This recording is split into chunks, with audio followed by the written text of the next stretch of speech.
Yes, guys, welcome back to the Irish Hotspur with your boys Dave and Jack, bringing you your pre-match build-up as Tottenham welcome Brentford to the Tottenham Hotspur Stadium tonight. Get your phones ready for the light show because we will all be partaking, which I cannot wait for. I know it's a bit loserish, but hey, that's just the way I am. And of course, we look to turn the bees into honey and take all 3 points. Robin Jacko saying in there for this one. Jacko, how are you, my man? Yeah, Dave, you've almost stole my line there. Yeah, with the honey scrapers. Yeah, that's what Spurs need to be today. Need to get our honeycomb collecting devices out today and maybe turn Thomas Frank back to the west side of London with no honey left, because Ivan Toney as well might be also as well maybe hoping that his honey doesn't get taken, because he does like a bit of a honey bet as well. But looking forward to this, Dave. Yeah. Brentford big Bees. game. Big game today. Premier League is the only team we have to play for, which we'll get in and chat about in just a little while. I was going to wear my beekeeping suit today, but I decided against it. I said, no, it's too warm for that. But we'll head down to Mia. Mia, how are you keeping? Yeah, I'm not too bad. I'm hoping this isn't a sticky one and we can be better than what we were against Man City. Oh, I really I've do. I've got lots of bee puns, so be prepared. The more the merrier. We absolutely love it. We do get silly here on game day. And Jose, or Jose, whatever way we want to pronounce it here today. How are you keeping, my man? Yeah, I'm fit. I'm happy. It's game day. I love when we've got a match. So I'm really looking forward to tonight. It's no different to any other game of the season. To me, I just look forward to when we play. So I'm looking forward to tonight. It's nothing better than game day. You know, I was out of bed bright and early this morning, absolutely revved up for today. So hopefully we can get the 3 points and we're not disappointed like we were last weekend. Let's welcome some people in, and then some people say that you were buzzing, Dave. I was absolutely buzzing. I was. My missus was chasing me around with bee killer spray this morning. So she was. But look, let's find out who we've got with us this evening, and then we will crack on. I've got a lot of good talking points for you guys to get involved with out there tonight. We have Terry Bett, Spurs to win big. Senior hearts out at the Tottenham Hotspur Stadium tonight. Absolutely love that, Terry. Georgie Hill says, big up, lads. Hope you're keeping well. I think Brentford will keep it cagey. But once Spurs open the score, I think we're going to smash them as a response from the FA Cup. Come on, you Spurs. Come on, you Harris Army. Come on, you Flat Cap Army. Love that, Georgie Hill. Look, I think tonight's going to be a tight one personally, but I'm all open for smashing them up tonight. That'd be brilliant. Big Hanscom says, happy to see Madison and Bentancur destroy Brentford tonight. Come on, you Spurs. We'll definitely have a good conversation around that. I think many Spurs fans are excited to see that tonight. Kevin Ferguson, good afternoon, big man. Big up, Kev. Great to see you in the building. We also have Donovan Oosterreicher. Let's give Reggie a solid rum-bomb on his return to the lane, a proper 2-footer to welcome him back. Sad news is he actually can't play today. You're not allowed to play against the club that you're on loan from. Some rule in the Premier League. So we won't actually see him play today. But we know Rum-Bomb, you don't need to be on the pitch really to take one. If he's sitting on the bench at some stage, you never know. You might accidentally fall on him, Donovan Oosterreicher. Big yourself up. Good to see you in the building, sir. Gary, good to see you. Must-win game tonight. I think it is. It definitely set the tone for what the Premier League, the rest of the Premier League campaign coming up. A regular gamer says, greeting fellow Yids, a must-win game for sure. Absolutely spot on, a regular gamer. Good to see you. Just a harmless potato. Good afternoon, all. Good to see you, sir. Hopefully you're keeping well. Morlar Reggie not allowed to play, so let's not assault him.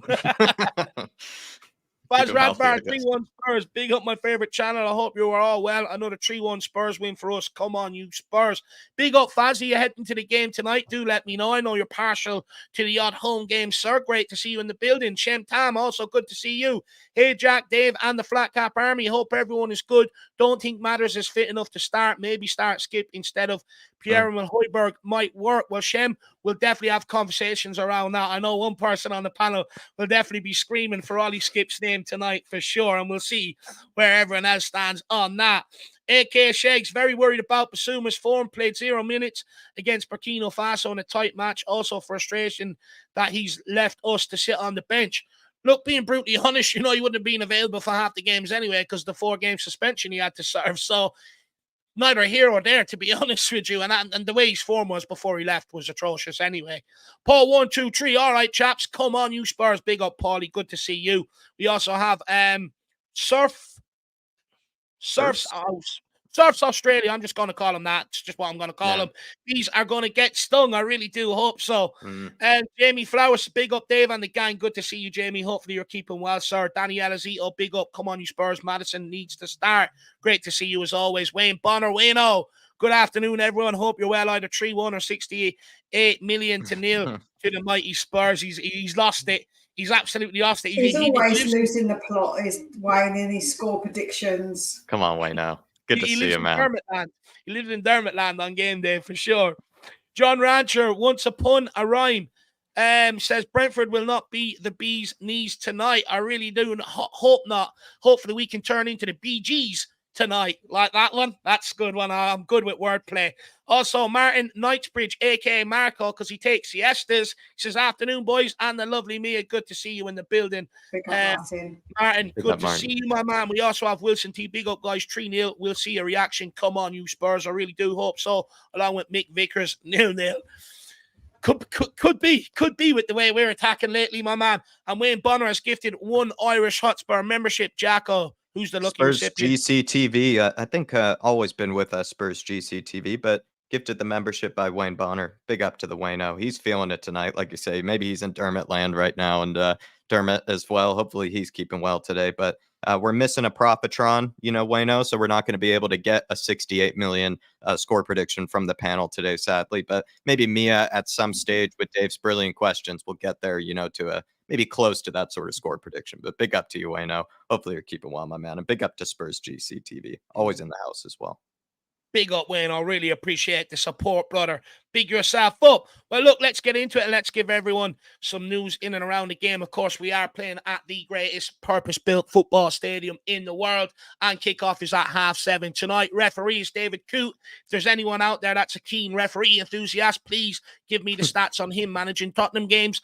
And also in the VAR room, we have Michael Salisbury, and I don't know why, but that name rings a bell for a few decisions this season. So again, if you're a keen referee enthusiast, please let me know on that. If you want to watch the game tonight, it's on TNT Sports 2 for the people in the UK and the Republic of Ireland. In the USA, it's on Peacock TV. In Canada, it's on Football TV. And in Australia, it is on Optus Sports. So don't worry, guys. We'll always let you know where you can watch the games. As for injury news, Son into the next round of the Asian Cup, so he'll be missing a little bit further. Sarr has travelled back from the AFCON, but Postecoglou did say yesterday he will be available for Saturday, so I don't think he'll be available for today. Basuma at the AFCON as well. Lo Celso has a knock. Session in rehab shock. Solomon has a setback with his meniscus return, and also Vinny's out with the ligaments. For Brentford, of course, Reglan can't play against his parent club. Rico Henry out with a knee, so he's going to start left back for tonight for them. That'll be interesting because Reglan was brought in to cover Rico Henry's injury. Visa's at the AFCON, and Buemo's out with his ankle. Shad's out with the groin. Hickey's out with the tie, and Onyeka is also off at AFCON as well. So that's all the injury news surrounding the game today. Now, I suppose we'll welcome a couple more in, and then we'll crack on with some questions. Stefan Blois says, big up, guys. I need to win to cheer myself up with this dreadful cold. Well, Stefan, hopefully we can get that win for you today, my man. Plenty of Benelin cold and flu and stuff like that, my man. Whack it into you. Also, Ed Sweat, and big up, everyone. Hope you're doing well, Dave, Jack, me, and Jose. Really need this one tonight to kick on after poor Man City result. Good start needed against Brentford. Counter-attack, absolutely spot on. Do you know what? I'm with you on that one, Ed. I need to be picked up by the players today. Taylor says, not on Peacock in the US. Sorry, I stand corrected. So that means it will be on NBC. For me, it's on NBC Sports if you're watching it like on your computer or on your kind of like your phone, basically. But if you were watching it, through the cable, I think it's on USA Network, like Taylor is saying. Well, there you are. Big up, Taylor. I stand corrected on that one. On USA in the United States, and then we also have Hennessy. Big up, my man. Big up, Great Hennessy. to see you in the building. But look, let's crack into it. The way we're going to do this today is I've got some talking points about maybe the expectations for the rest of the season, some other sort of stats there with talking points around it, a bit about, the system and the style of play, and then we will get into talking about today's game. So, Jacko, we'll kick off with you, my man. When asked about any leftover transfers, Ange said that he doesn't anticipate any more incomings and he is not sure about outgoings as of yet. If the window is over for Spurs, in your opinion, What were the positives and what were the negatives of Spurs' January business? You know me, Dave. I sort of like to spin sometimes, some of the incomings into more of a positive. I felt like Spurs fans ahead of this window sort of felt like they needed a center back to come in. I mean, we'd been crying for that over the summer, but then also they were crying out for a forward as well. So in a way, they did go after those two targets. I do have a siren passing, so I apologize at some stage, but maybe pass it to Jose, then and I'll come back. Yeah, Jose, do you want to go first on that? And we'll come back to Jack. New York's burning down behind him. Well, sorry, what was the question though? Because I was looking at the Brentford. What's with Postecoglou basically saying the announcements more coming in with the incomings. It looks like our January transfer window is probably over, despite the Sky reports maybe linking us to Solanke, which I'm not sure that's going to happen. I think that's just trying to keep Spurs fans interested till deadline day, to be brutally honest with you. But what are the positives and the negatives of Spurs' January transfer window for you? Well, the positives, I think there's plenty of positives. The positives are we did business early, which is unlike Tottenham. So within the first 10 days, we brought 2 players in. But I think the biggest positive for me, and I've said this before, is the outgoings. We've actually managed to move some players out, which has been our downfall for probably the last 4 or 5 years. We've not been able to ship players out. Now, we may not have got sales for players, but we've got the players out of the club. We've also had returning players from their loans that have been sent back to us, and we've managed to find them loans immediately to send them back out. The only person that we've called back is we called back Alfie Devine, but we've called him back, and there's a pathway. There's a reason why we've called him back. So they've sent him out to a higher league, so where he was loaned out to Division 1. He's now coming back down out to the Championship, and he's playing for a team that also has Ash Phillips there, but has the manager of the England I think he's a manager or a coach in the setup for the England under-20, so he knows the players well. So they're going to get playing in the system before, in the English underage system. Yeah, so they're going to get the game time that's needed. So for me, there are plenty of positives to have. As I said, the biggest positives for me are we did our transfer business early and we've moved players out. As for what Ange said, whether it's true or not what Ange said, is Ange really going to show his hand and show the club's hand? At the end of the day, there could be a late deal done with somebody or other, whether it's a buy or whether it's a loan. But you're not going to turn around and say, yeah, we're looking at and we're going to go. At the end of the day, he's towing the line. We're not looking at anyone else. And that may well be the case. But then it gives us the opportunity. If there's a final deal to be had, then we can have it. Look, I think the outgoings are definitely a positive for me, like you said, especially the ones that maybe we called back, the likes of Regulon and that, and Spence and that, and sort of sent straight back out. The one for Alfie Devine, if he goes well at Plymouth, that probably tells me he's in with a shout into that midfield or one of the wing spots next season, which would be interesting there. I think outgoings for me are definitely 100% a positive. Yeah. I'll go after everybody else has had their say on the question, because I want to have a little bit of my thoughts on the incomings. But Jack, we'll throw the question back to you and then we'll let down to Mia. Now that your sirens are gone. Yeah, I mean, it kind of didn't want me to praise the incomings. It looked like, the New York Sirens, by the looks of things, want me to probably be a bit more kind of realistic about them. But I was going to sort of spin it in a sense that we all were crying out for those 2 positions, basically, the center back and some player in the forward area. I think Spurs achieved that. And especially when it came more to the center back, I think we were looking for somebody that is sort of good enough to fill in, somebody that is young, is sort of exciting, has a lot of potential, not somebody that's sort of just going to immediately, have to look to replace after a couple of years or something like that, or a player that maybe is sort of, how would you put it, kind of just already well and established, but we kind of already know what we're going to get. I think with Dragusin, what's kind of nice is that more exciting, kind of more potential there. Again, sort of linked to sort of the days of kind of Paratici, young days of recruitment, because he brought him in, I think, while he was still over at Juventus at the time. So kind of just, sort of gives a lot of hints that this could be another brilliant sort of signing for the defense. And we kind of have been harping about the defense for years. So it just feels nice in that regard.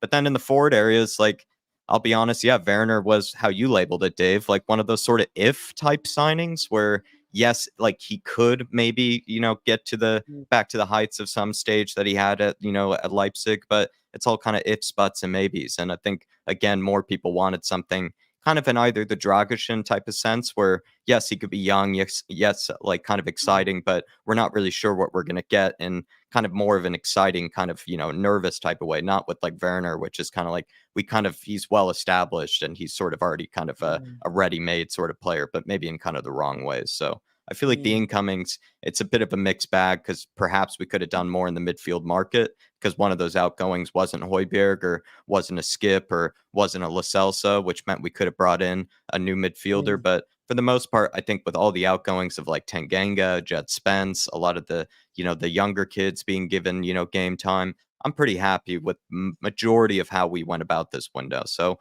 I definitely give it over probably at least a 7. And then, Dave, if you warm me up a little bit more, I'd probably give it more like an 8 or a 9 or something like that. Because I've never seen us do this much efficient work in the outgoings. The only thing that maybe we were let down by was perhaps another midfielder or something like that to come into the team. Look, like I said, I have my say on the incomings in a minute. Mia, we'll head down to you. What's your thoughts on the windows? What's the positive? What's the negatives for you so far this January window? Positives is that we got it done early. We also got a centre back, which we were crying out for. I know the Werner one ain't a particularly popular one, but it is a body, and while we have got players missing, so I wouldn't say it was the best, most exciting signing, but it's a signing that probably was sort of a required one. Like when sometimes you have to do something, it's just because it's required to. When it comes to the outgoings, we've got big wages off of the books. We've got Lloris off the books. We've got obviously Dyer is someone that everyone knew needed to move on, and we've moved him on. Perisic, although he was a great player, and if he was around, we probably would have used him. He wanted to leave, and of course, that's more big wages off the books. So they're all really positive things that we've done. Negative, I would say, is not getting someone like a Hojbjerg out because he wanted to leave. Well, he said he didn't want to leave because that's what's now coming out is that he's never asked to leave. His lawyers come out, Mia, to defend himself from you. Yeah, his lawyer has come out and said so. But the fact is that, he remains, and I think that we could have done something there. Hill could possibly still be going. He's another one that I would say need to go. Sessegnon, that's negative. I would have tried to get him out. I know he's injured again, but we need to get rid of some of these players because Sessegnon, he's just ridiculous. He's always injured. We're not going to use him. I don't want him to be even named in the squad because he's pointless. He is literally pointless. I don't see the point of that guy being in the team. So I think they're probably negatives. They're the small amount of negatives I would say. But I would still probably rate the window only a 5 because I think that for me to be perfect, it would have had to be a few more outgoings and maybe an incoming of somebody to replace a Hojbjerg. And if at a push, and someone who helps out instead of like Maddison, because at the minute we've got Lo Celso who's always injured and we've got Maddison who's injured. So Lo Celso, I would have minded him going and getting a replacement for him because availability is important when we haven't got Maddison available. So that would have been like a more of a perfect window. But I know that obviously January isn't going to be one of those perfect windows. I kept my expectations real. I said 2, 3 maximum. But I think we did well. I don't think we've done awful. So, yeah. Do you know what? I think I'm going to break the window down into 2 compartments. I think outgoing's absolutely brilliant. We found a solution for Eric Dyer to run down the rest of his contract. Hugo Lloris gone. Perisic, 34 years of age. You can't be carrying 170k wage bill, for a 34-year-old on that. You just can't. So we've absolutely dramatically decreased the wage bill, which puts us in a good position in future transfer windows to be able to hit the ground running. But also, if we wanted to go after marquee signing, the wages are there that are freed up to be able to throw at that guy to be able to bring him in here. So I think in terms of outgoings, I'm absolutely fine with. I know that we haven't found permanent solutions for them all, like a Regulon, like a Jed Spence, but at the end of the day, you know, if clubs don't want to pull the trigger, it's better off just getting them out of here rather than have them hanging around, not playing and disturbing the squad. And I'd argue we got rid of the likes of Dyer and Hugo Lloris, the rest of that sort of leadership group that was very, very toxic in years gone by. So that's a huge plus for me. Now, in terms of incoming, Dragosin, absolutely delighted with it. Everyone knows I've been moaning about that centre-half position for a number of years now, and I've wanted good strength, in-depth in it, and we're starting to get that, so I'm very, very happy with that, and I think it's in safe hands for the next 5 to 6 years, if not longer, if you're talking about Phillips, Dorrington, and Boskovic as well. So I'm happy with that area. Where I'm sort of a bit unhappy with is the forward area. I don't think bringing Timo Werner in here solves any solutions to our problems. I think I can understand why they took the gamble. You know, he's got everything to prove. He wants to make that Germany squad at the end of the season, and everything else. I can get it. But for me, it's already come back to cost us. I did famously say, no problem in terms of no risk financially, but in terms of ambition, it was always going to be a risk. And if we went after that position with a bit more gusto, would have made a difference against Man City. Would we be sitting here right now out of the FA Cup? You know, all ifs and buts. And for me, like, when we're talking about needing players to feed Richarlison, he can't do that either. He's a guy that you need to feed. You know, he's not a guy that's going to put in great crosses, this, that, and the other. And predominantly from what we understand, his main position is going to be out on the wing. So I don't think it solves a problem. And I feel a little bit let down in that regard, because I do feel like the attack is maybe one of the last areas in the squad that we actually need to get right on the pitch, you know, let alone maybe a bit more strength in depth, because that's all we need maybe in other areas. Midfield, the back line is maybe just a little bit more strength in depth. But the forward line is one that I think we really need to sort of get right. Now, I'll have my say on that a little bit later on, because we are doing all right so far this season in that department, but I do feel like we're not killing off games, which is a big problem for me. And I just feel like, you know, there's a lot of talk about going on. Spurs should save their coffers, or are saving their coffers for the summer. For me, when you look at the market now, and I know a lot of people will say, you know, to back up their maybe positive thoughts about the market, that, oh, well, look around Europe, no one else is moving. What does that tell you? They can't. They need money. So why are we not out here this window flexing our muscles when the window is telling us that no one else can move? This is the time. Come the summer, it's a huge gamble, because we all know that these football clubs have the best of people employed, the most intelligent people employed, and it's giving them time to circumvent the rules, you know, manipulate the counts a little bit to be able to get them to be able to move in the summer. I think it's a huge gamble if we wait to the summer to make moves. At the end of the day, clubs know that there's point deductions coming. I get that every other January window, it's very, very hard to do business in. I 100% understand that. However, when you're talking about potential point deductions coming, players will accept the cash money if it's correct. So in that regard, I feel like we could be missing out on an opportunity. And ultimately, I think we started off great, but I think it's sort of petered out, if you want me to be brutally honest. I was expecting maybe one or two more to come in after the great start. So I feel a little bit let down in that regard in terms of incomings. I mean, does anyone here on the panel or even in the chat think I'm maybe being a bit harsh? Please let me know. Yeah, I think you're being a bit harsh, because I think Werner so far has played 2 games, got 1 assist, and was not being played in for however many times when he was actually making good runs. We don't know what they might have amounted to, because obviously it's all ifs and buts. But I do think that he's been a bit harsh on Werner. I do think 2 games in to judge him already, I think is too soon. Do you know what it is, Mia? Do you know what it is? I get your point, right? And from the outset, you would say, Davies, 2 games at this club is very hard to judge him, and I get that.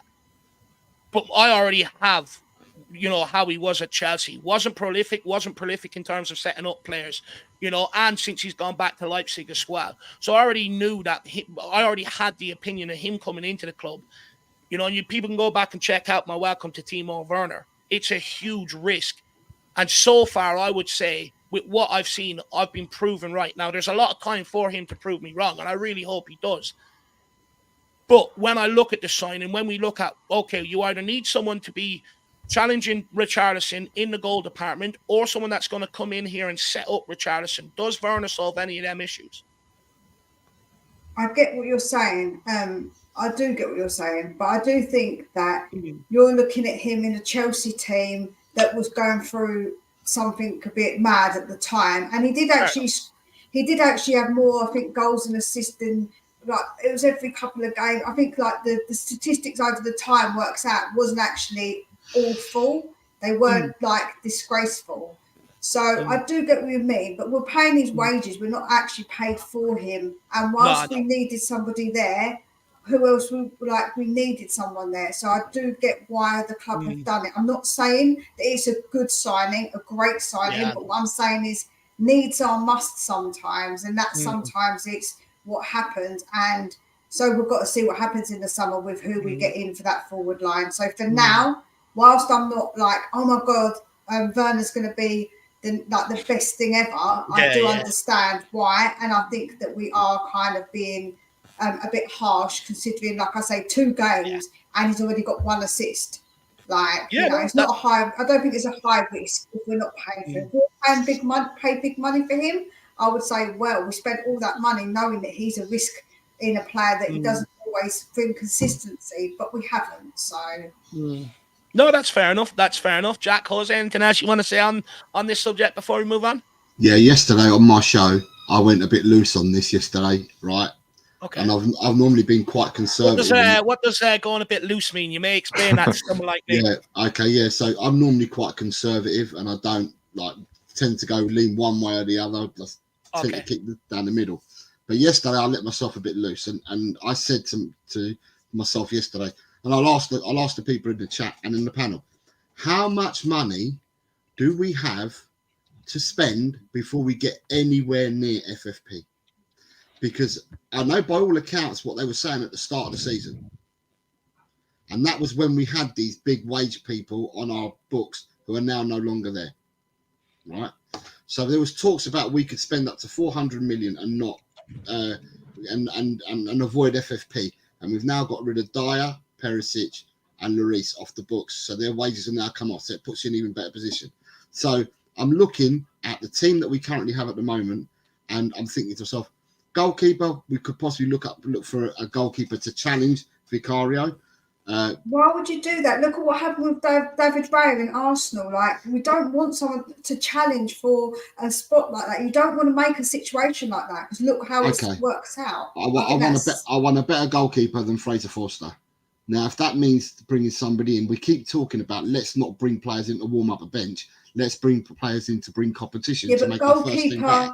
Yeah, but goalkeepers are different. Goalkeepers, you don't tend to bring a competition in unless you're someone like Arteta, who goes through goalkeepers like I do hot dinners and messes it around and makes it more difficult for them. Like, how many goalkeepers has he gone through? And he can't seem to get this balance right. He keeps bringing in ones that he thinks are better. Causes he likes toxic problem. relationships with his goalkeeper. Yeah, it's like really toxic relationship with goalkeepers. Now, we do not want that with Vicario. You know, we want settled. We want, especially with a goalkeeper, I think, personally. So defenders, I think you could possibly look at getting someone in at right and left because you've got centre-halves already. But defensively, I think we look good. Midfield, I would say, you've got Maddison, Lolo, you've got Sarr, you've got Basuma, you've got 4 decent midfielders there. So therefore, midfield, you could say that we could get away with midfield, but look at maybe making changes in the summer. But the area that I looked at yesterday was I looked at the forward line yesterday, and I said I give you Hill, I give you Solomon, I give you Werner, I give you Johnson. Right, they're 4 players that I give you.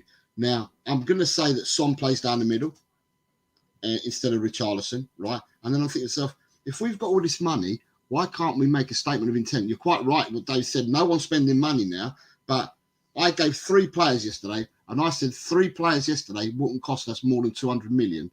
And I would seriously look at Nico Williams, Rafael Leao, and Kvaratskhelia from Napoli. Them 3 players against the 4 players I've just mentioned now, and that would bring competition, and that would upgrade our front 3 massively. And then if we want to go on a charge now for the remainder of the season, we could go on that charge. But do you know what your problem is, Jose, with that? Is that we've only can name 25 players in our team. You do know that. So we can't have that many, because that many players, they're not all going to be able to be named. That's where you've got that problem where you've got to have balance with it. And just because we can spend that money, it doesn't mean that we are going to. And also be realistic. It's not just the money that you've got to add on that they're saying that we can spend. It's more complex than that. People see it as we can spend that amount of money, but it isn't like that. It's all to do with wages as well. Don't forget, we've got to meet FFP. Like we do have to. We don't want to go to our limit on our FFP, of course, but we're not going to. But I'm just saying, like, it isn't as simplistic as get these amount of players in because we've got to juggle a squad. We've got to name a 25-man squad. Two of them three that I've just said, bring 2 of them 3 in, right? And we improve our front line straight away, no end. Just bringing 2 of them in. And then Hill might be going out, so that frees up the space already. And if you could get rid of your Hojbjergs and people like, because we've got enough midfielders to cover there at the moment, and then you're bringing 2 foreign players in, because they are foreigners that I've just mentioned. So, and I just think if we improve 2 players that are better quality at the forward line, we would become a far better team. Look, for me, I do hear what Mia's saying about, in terms of the money and stuff like that. But everyone's sort of sitting there, over this January, since the financial fair play news, spend it in the summer. So if it's there in the summer, it should be there to spend this window. But I'm not saying we should spend. I don't think we're going to spend that much in the summer either, Dave. I think that we're going to have to sell players because, again, we've got to balance our squad. We can't name a squad any bigger than what we're allowed. And we've got to have. If we're also, don't forget, if we're in Europe, we have to have extra homegrown players as well. So we can't just name. We can't just name a load of foreign players. We have to balance it out. And we can only name a certain amount of players. And we have to still get rid of players because some of those loan players are coming back to us. I think as it stands now, though, that we're actually under the foreign quota with the loans of Perisic, Lloris and Dyer and that out. So we actually have, because Dragusin came in and was registered as an under-21 player, so we actually have foreign spots in the squad available to be able to register players. But I'm talking about Europe. Once we're in the summer, what I'm saying is in the summer, we'll have to think about Europe. So to get all these players now, we'll meet the quota now, but for Europe, we need more. So we do need to think about homegrown quota. Oh, no, I agree with you on the homegrown quota. I do agree with you. That's something I've highlighted here for a long time. I think it's an absolute mess, and how we go about improving that will be interesting because we don't have the best track record of buying some homegrown players over the last few years. Faz Radfar 3-1 Spurs says getting Dyer out on its own word, 10 out of 10 for me. Look, that was a huge plus. Absolutely huge plus. Did anyone see his interview where he spoke English in a German accent? I mean, the guy's so talented. It's unbelievable. Joe, it reminds me of, have you ever seen that Olive Horse and Horses with the German girl and he tries to talk to her in German? Del Boy does. That's what he reminds me of. What is your name? That's what he says to her. It was absolutely comical. The Olive Horse and Horses is brilliant, by the way. It's absolutely quality. Wayne Bonner, member for 29 months. Great to see you in the building, sir. What's the crack with Pierre-Emile Hojbjerg? Is he going this window or in the summer? We definitely need to upgrade on him, especially if his heart's not in the shirt anymore. Look, my understanding is that they had a conversation before the Middlesbrough game. And Hojbjerg laid out his intentions that if there was a move on the cards in January that suited him, he wanted to take it. That's why you've seen Ollie Skip being selected sort of ahead of him in recent games. But over the last week, they seem to have had another conversation. I'd say Spurs have said to Hojbjerg, look, we can't get the money we're looking for. That we need to be able to reinvest to bring someone else in here. So you're going to have to stick around till the summer. And I think they've come to some sort of mutual agreement that Hojbjerg gets his head down, and gets his ass going up until the summer and then probably revisit. Then I'd say that will be the end of Hojbjerg, especially off of the embargoed section of the press conference where he spoke about Hojbjerg and Gill, right? I think that's accurate, what you sort of brought up there. I think and at one stage, I think his heart really wasn't in it, for a little bit, because I think he was pushing for that move, Wayne Bonner. So it's sort of up to Hojbjerg's kind of professionalism right now, whether he can sort of tap into maybe more of kind of that old form of his that he had, in previous seasons, where he really does, put in everything for the shirt. But he also has Denmark, Euros, if I'm not mistaken, if they did qualify, coming up as well. And of course, if he wants to maybe look at it this way, if he wants that desired move of his, whatever club that may be and whatever role that may be, he should probably want to play in top form and play to the best visibility, so that, that sort of move is more likely to come than, less likely to come. So it's kind of up to him, and sort of his own professionalism here to, tap into that right now. But clearly, I think him and Ange sort of don't seem to dislike each other at all in any sort of sense. I think Ange is actually, like I've brought up before, has seemed to lean on him a lot in certain situations as this sort of squad role type player where he can fill in, when he needs a guy to, or he can step in, off the bench in case he sees something wrong, in the midfield, happening mid-game sort of thing. But I think Hojbjerg sees himself in a different role at the moment, and let's just hope that he can be professional enough to understand that Ange, still values him in some way. And look, we'll wait and see how that pans out for the rest of the season, Wayne. Or look, for me, I think Hojbjerg will just accept the fact he's here to the end of the season. He's got Denmark going to the Euros. I presume he'll want to, get as many minutes as he can. I don't think he'll be troubled, but I do think come the summer, Tottenham and Hojbjerg will probably part ways, my man. But big up, Wayne. I really appreciate the support, brother. Big yourself up. Let's keep this show moving because I got plenty more I wouldn't call them divisive topics. I think very good discussion points. So we start with you on the last one, Jacko. So we'll start with me on this one. Tottenham Hotspur were top of the Premier League for a spell in October with an excellent start, consisting of 8 wins and 2 draws in the first 10 games, but then went 1 month without a win after that, and now sit 5th after 21 games. Mia, what have you made of Tottenham's campaign so far? I think it's been a bit of a roller coaster, if I'm honest, because we had that 10-game unbeaten. Everyone was absolutely high. Nobody, I don't think, could believe it that this was happening. I think that everybody got really hyped, super hyped. Then, of course, we didn't win. So yeah, it's definitely been a roller coaster. We've had injuries, we've had suspensions. So it's been already a bit of a ride for us. But positively, I think it's gone a lot better than what I thought it would. I think that he's come in really, really quickly and adjusted to, the players have adjusted to how he wants to play. Although we don't always play it in the best way, we don't always do it. When you get used to it, you kind of you don't have to think about it. Where our players are still kind of learning it, so it's understandable. But when you look at as a whole, how we are as a club, how the players feel, all of them things, he's turned around so remarkably quickly. And I never thought that would happen. So I think for me, it's been a really big turnaround for us. And you can see it even when you go to the stadium, even when we're losing, people are still getting behind the boys. There's no booing. There's not really that negative feeling or vibe because we're all just really enjoying what's going on and how we've improved. So I think it's been good so far. I think it's been really, really good. And like I say, it's gone better than what I could have hoped for, if I'm honest, because I thought it's going to take a bit more time than this. But clearly it wasn't Pochettino, it was magic. It's clearly Ange that's magic. Absolutely love that. What is the song that Tim Winstone has? He has a song up about Ange Postecoglou.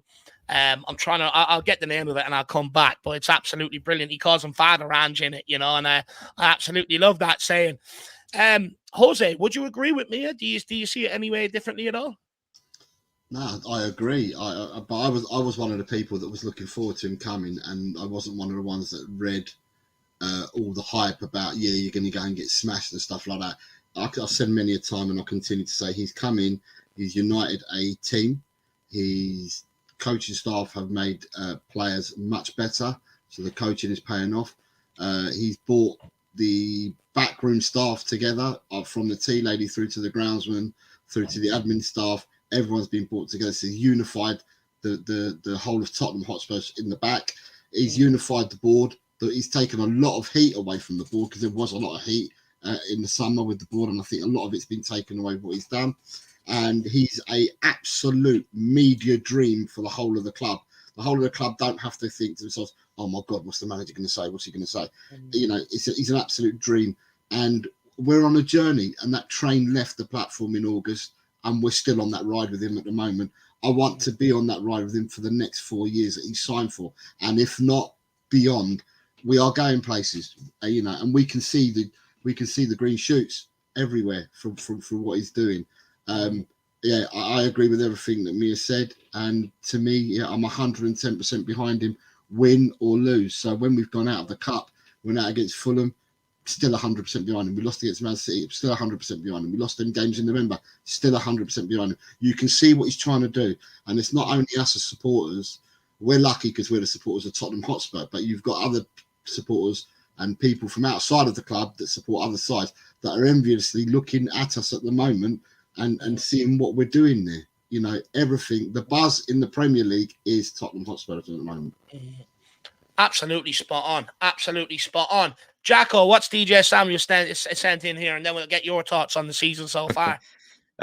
He's maybe doing his best impression of this season, Dave. He's riding a rocket, basically, DJ Samuel. And you could sort of describe the season sort of as a rocket, especially like you brought up in sort of the beginning. Spurs were definitely flying high and taking over. And I think DJ is probably just still riding the rocket from those early stages of the season, for sure. And I sort of feel similar to this rocket about the season, kind of, DJ. I feel like, yes, there have been some lows, and especially that Chelsea game for sure. But I mean, I think Ange Postecoglou has surpassed a lot of my expectations from the get-go. And I feel like once you're surpassing expectations, yes, you sort of set new ones after that. But sometimes you have to base yourself back to where you were at the beginning of the season, what you sort of originally had laid out, what were kind of the original goals. And I think he's sort of smashing almost all of them, if not has already kind of completed a lot of them. And it just feels good to be a proud Spurs fan again. I think, DJ, hopefully we're riding that rocket tonight and collecting our honey and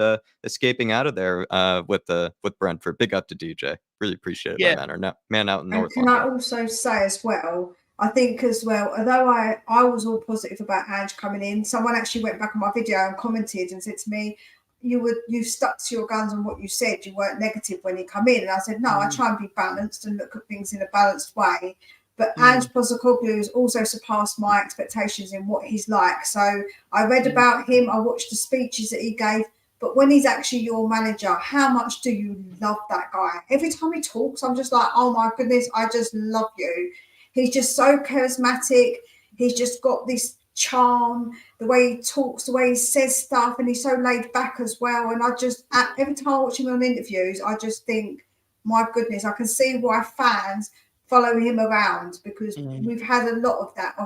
People from Australia telling us, people from Celtic coming in chats and telling us what Ange is like and how much they adore him and how they were so upset that he left, So he's just got that character as well. So it isn't just everything he's done, of course, but his actual character has sort of rubbed off, I think, on every fan, and it makes us feel differently because we just love him.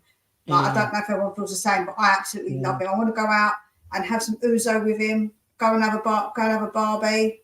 Love it. Do you know what? I fully agree with everything that you guys are saying. I think he's far exceeded my expectations. I thought, coming into this season without Harry Kane, I thought you were probably looking at around, a very up and down sort of season. You win some, you lose some, and sort of until Ange could maybe get his foot in the door, and maybe after 6 months you might see it gradually get better. However, he's far exceeded what I thought he would do coming in here. Very quickly he's been able to get a grip of the squad. He's got rid of a lot of the players that I wanted to get rid of, of the previous manager, which I'm absolutely buzzing about. And he's also got them playing a style of football that, win or lose, we're proud of. We go into every game excited. You go into every game believing you can win. It's also very effective football at times. So I think the sky's the limit for Ange Postecoglou. I think the biggest thing is he's got the fans believing again. And that's the biggest thing for me. For the last few years, I've seen so many Spurs fans sort of dreams just dashed around, around the place for the last few years, sort of everyone just walking around in sort of like an air of depression. But he's come in and he's absolutely lifted that. And we're talking about, sprinkling the team with just a bit of magic just to be able to get over the line, in the future. And, he's given us a vision going forward, which, I think is the biggest credit to him, to pick us up from where we were to where we are now. I think is absolutely insane. But saying that, I knew Ange Postecoglou would do well at Celtic. I remember talking to you about him a number of times behind the scenes, Jack, about how he's getting on at Celtic, the job that he was doing there and stuff like that. And I knew what he would do is come here and get the fan base on side very quickly and get the fan base to like him. When we appointed him, it was very similar around Celtic. A lot of people were laughing at it. You know, a lot of people are laughing at him. What he does is he says, let the media and everyone out externally do what they want to do. Inside here, this is our focus. And he gets the players involved. He gets their families involved. And he plays on that family card every single game he can. You know, reminding them of what they do it for and everything else, which can inspire people. He's absolutely an unbelievable man management. And you can see that with how he's been able to get Daniel Levy on board, working with Paratici, all the players, getting the coaches to do what he wants to do. We're not hearing about internal fighting, internal differences of opinions like we were in years gone by. Everyone is pulling in the one direction. And long may it continue, because we do have a bright future under Ange Postecoglou. So hopefully long may it continue. And big up DJ Samuel as well, my man. Really, really do appreciate the support, brother. Probably, must have won something on a few of the games last night, my man. Big yourself up, DJ Samuel. Continue to ride that rocket. You never know. You know, in years come by, they might have a roller coaster going around the top of the Spurs Stadium on the roof, and you can actually live your dream of being on that rocket, my man. Big yourself up, though, DJ Samuel. Hopefully you're keeping well. Can I just say about what Mark Emma said? If Ange's magic while we're out of both the cups, I said he's magic in what he's done so far with the club and the way it's turned around. I'm not trying to say that we should be out of the cups, but it is what it is. Like, I think in the first season, we've got to allow him a bit of time. I think that's important. And I am going to allow him, although I'm disappointed. I'm not going to get onto him in a major way because he hasn't got his whole team assembled yet. So I think that I feel like he's magic because of the way he's turned things around. So yeah, that's what I would say. I think he's magic. I think he's magic. I was just saying. I was just like, I'll own it. I think he's magic in every way. Yeah. Look, you know, next season, my man, you'll get your cup dream. Do not worry about that, Marky boy. But look, let's keep this moving because I got more great talking points in the locker. But guys, first time I'm going to do this today, and I'm probably going to be the only time as well. But if you, a bit of housekeeping, if you are enjoying the stream, there's 290 people watching right now. Please smash that like button.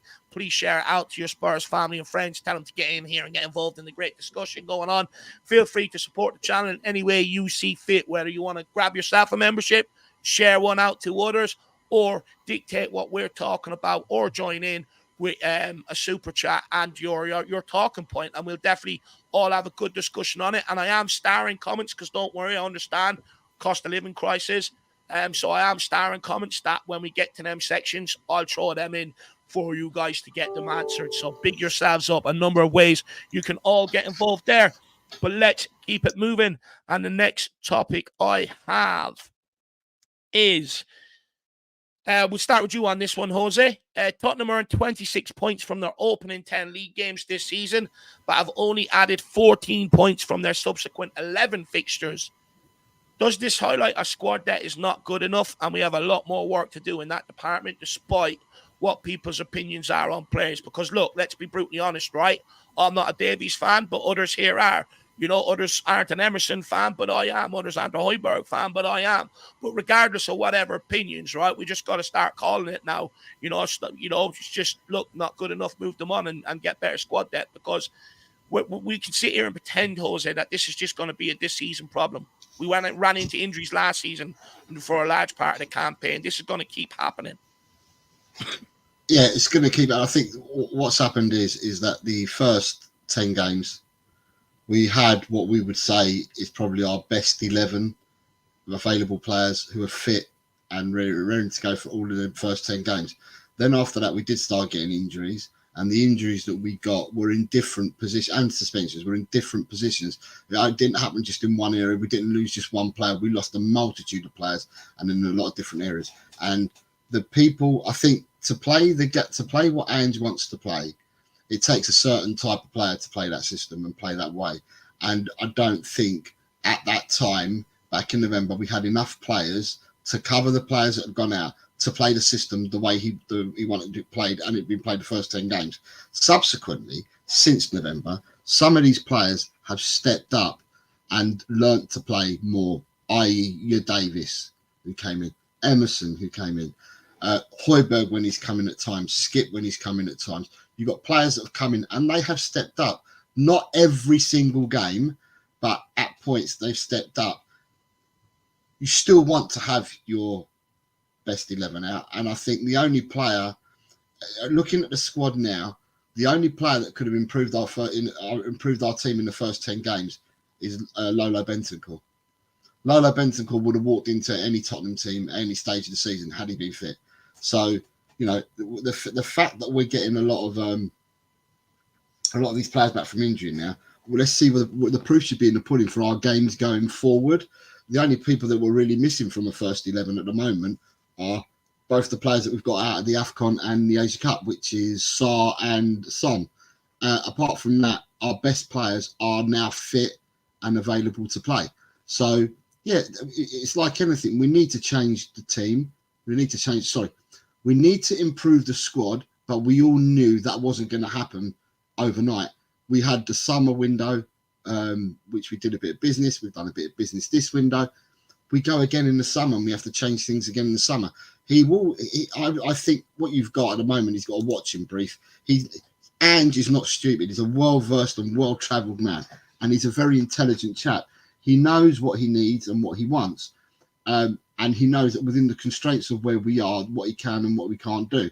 So he's obviously assessed the squad, assessed the players that we've got, and in the summer we'll see players leave.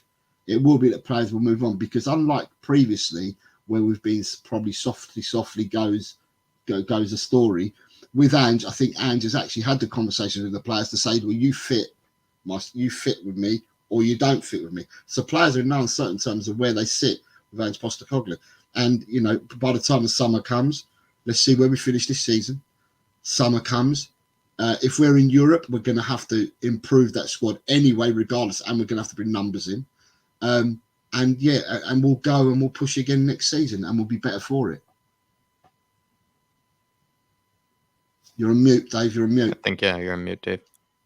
Sorry, it's amateur hour today, so everyone feel free to take part. But I thought that was the most sense you've ever made, Dave.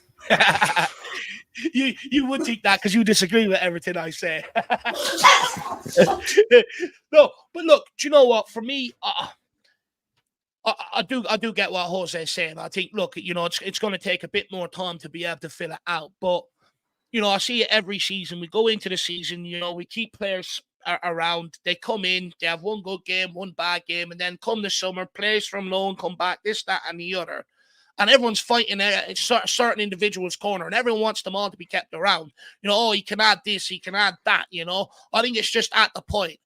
If they come in and they can't put 2, 3, 4 runs game together, which is what's going to be expected of them during the season, get them out. No longer should we accept one game up here, one game down there. What we want is solid 7s every single week. That's the saying goes in football. So for me, when it comes to them, it's just like, look, I'm not having these petty arguments anymore. You had a good game here, and then I retaliate with he's had a shit game here, this, that, and the other. At the end of the day, if you're not going to do it consistently, get out. Because where we're going, we want someone that values their opportunity at Tottenham Hotspur.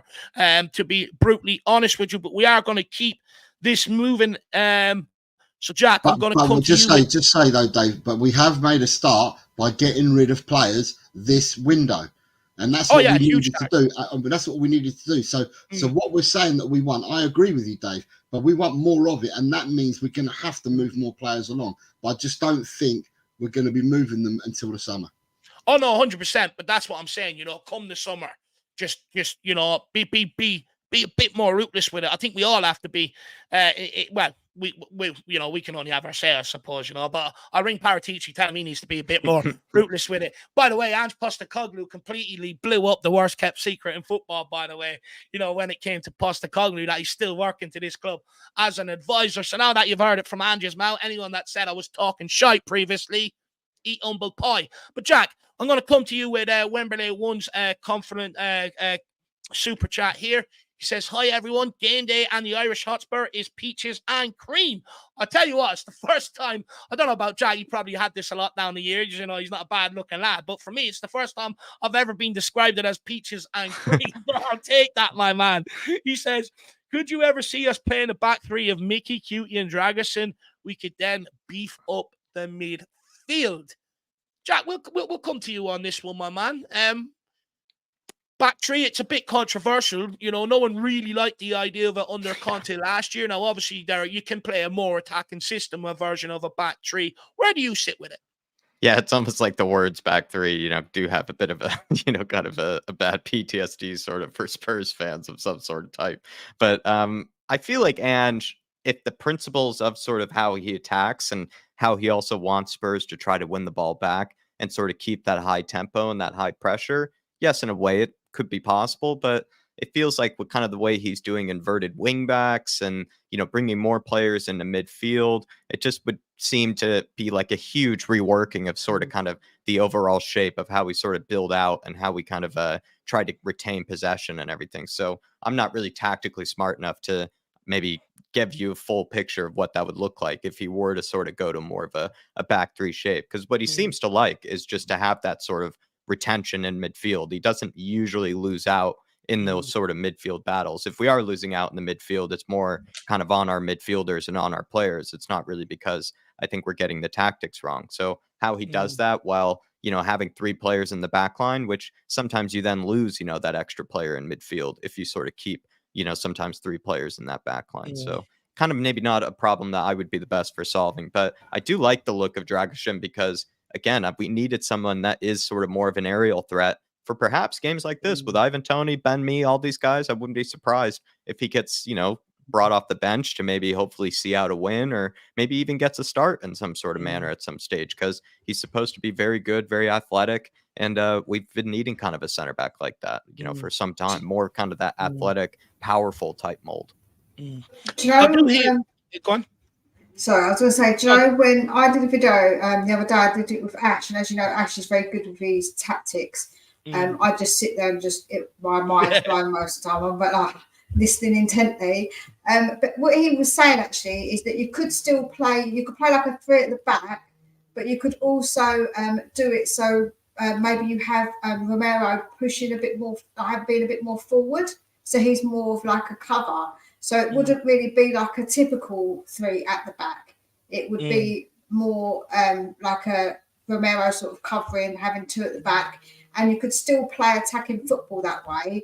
It just means that you'd slightly have to adjust it, but you could, if you want to play attacking that way, you can play attacking that way. It's just because Conte likes to not play attacking with three at the back. I'm not for it. I'm not sure about it, but yeah, that's what was being spoken about.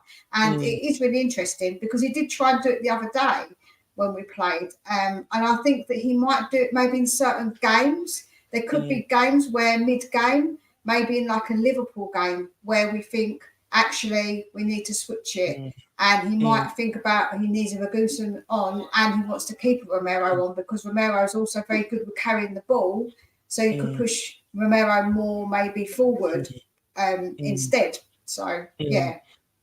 I think, look, for me, I think in possession, the idea is more or less a three at the back, whether that's a Doji goes or sits in or whether the centre midfielder goes or sits in. I think the idea is in possession, we play three at the back and try to push Porro into the midfield to create extra numbers there.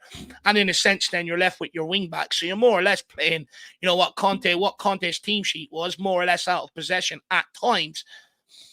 Look, for me, if you do switch to a three at the back, you have to play wing backs. You can't get away with not playing wing backs. So it doesn't really put any extra bodies into the midfield realistically because you're still going to have the three options that you have in midfield that you would when you play the four at the back. We do. But I think what Postecoglou, I get what you're trying to get at, but I think Postecoglou is trying to find a smarter way around that where he sets it up as a four, but Porro also always then inverts into that centre midfield to push an extra body in there, which creates that extra number in there. If you were to play a three at the back with two wing backs, I'm not sure you would get away with that as much. So I don't think you're actually creating an extra body in the midfield in that regard.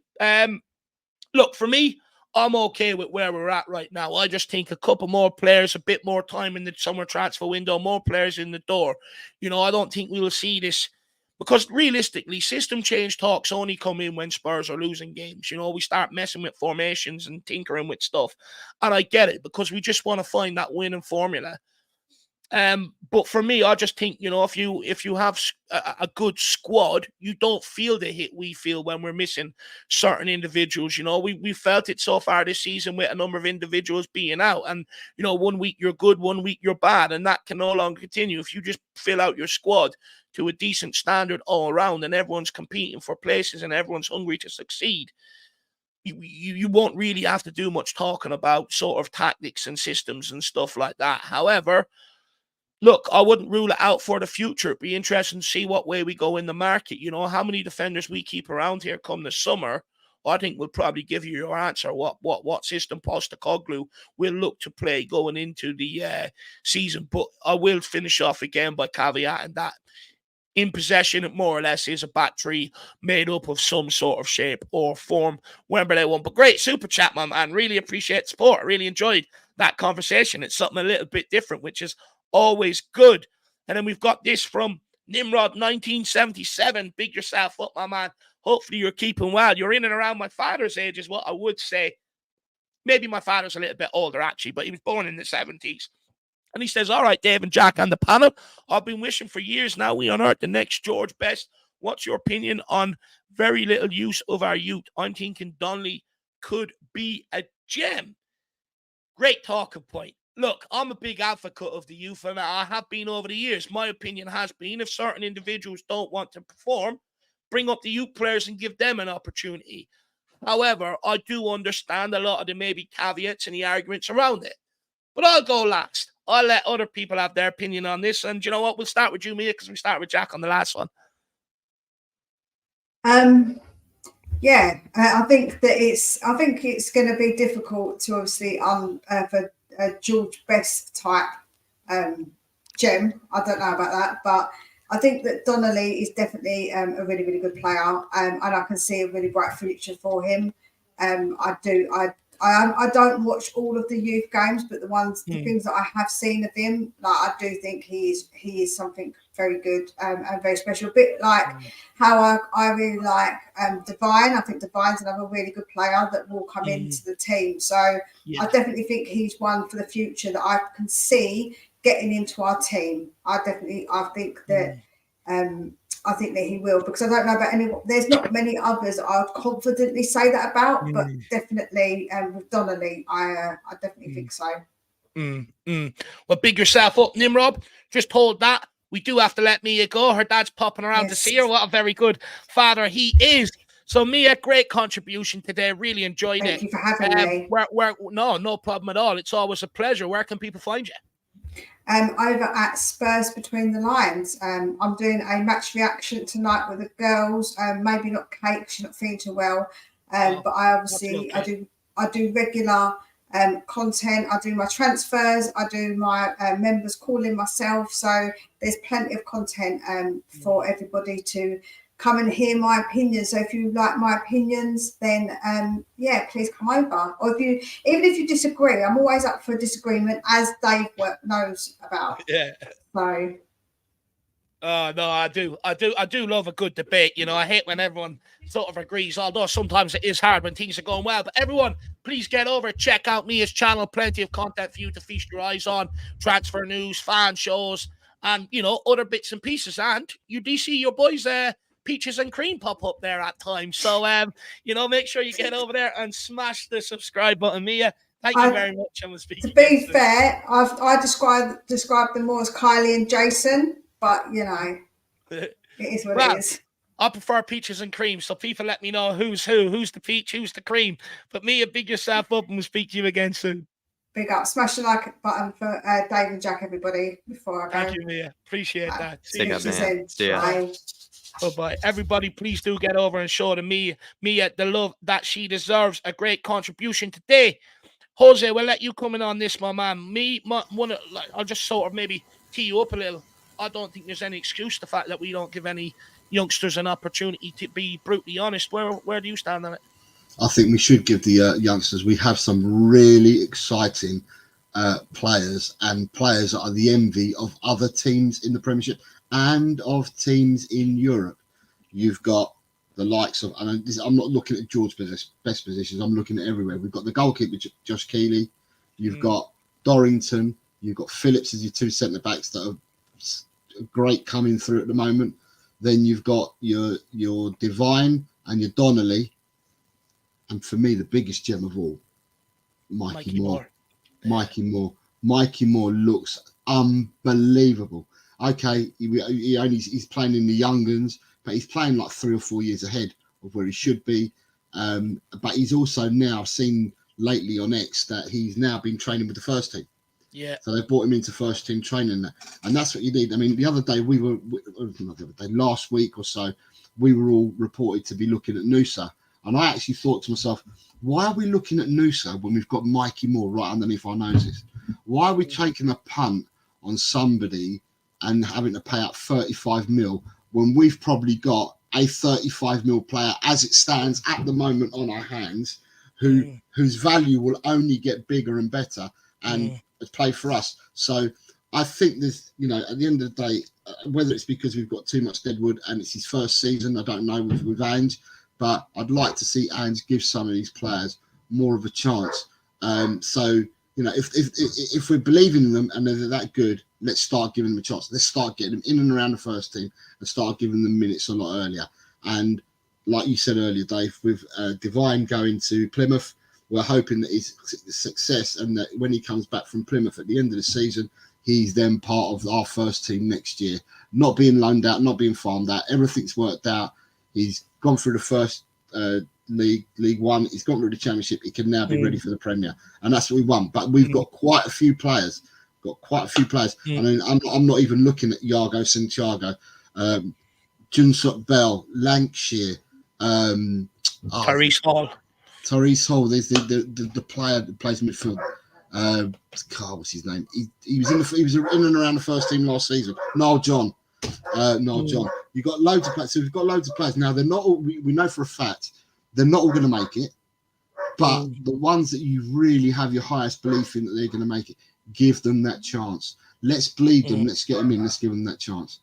But for me, Mikey Moore, to answer Nimrod, Mikey Moore could be that George Best. Interesting. Jacko, where do you stand on it?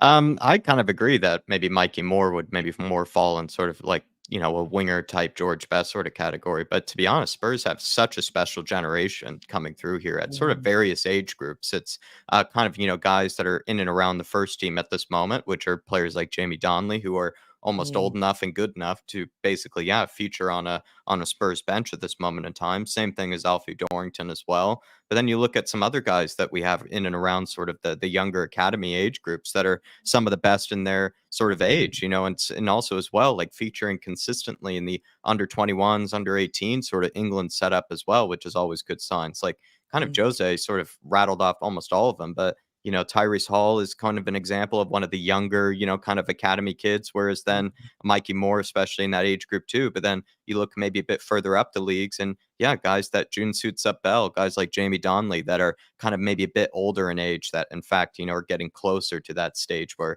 they actually could, get more first team minutes at some point or another. So it's nice to see that it's not just maybe one special generation. It seems to be maybe a few special generations that are sort of coming through at various age groups. And if we get a good reputation for producing really talented under 21s, for a while now, that means that we'll only generate more and more and more. And it feels like then Spurs could sort of see, plenty of young talent of ours, spread around Europe. And that's also just a good sign. Like everybody praises Ajax, everybody praises, teams like, as well, like Juventus at this moment in time for producing, Barca, back in the day for producing wonderful academy players that maybe wouldn't eventually play for Barca, but ended up shining for somebody else and being one of the bigger players around Europe. And it seems like Spurs have a lot of kids of that sort of ilk, at this moment in time. And that's, the best thing really to have, really. It makes you proud. And even Mikey Moore, especially the fact that this kid was going to be stolen away to like Borussia Dortmund and clubs like that really says a lot.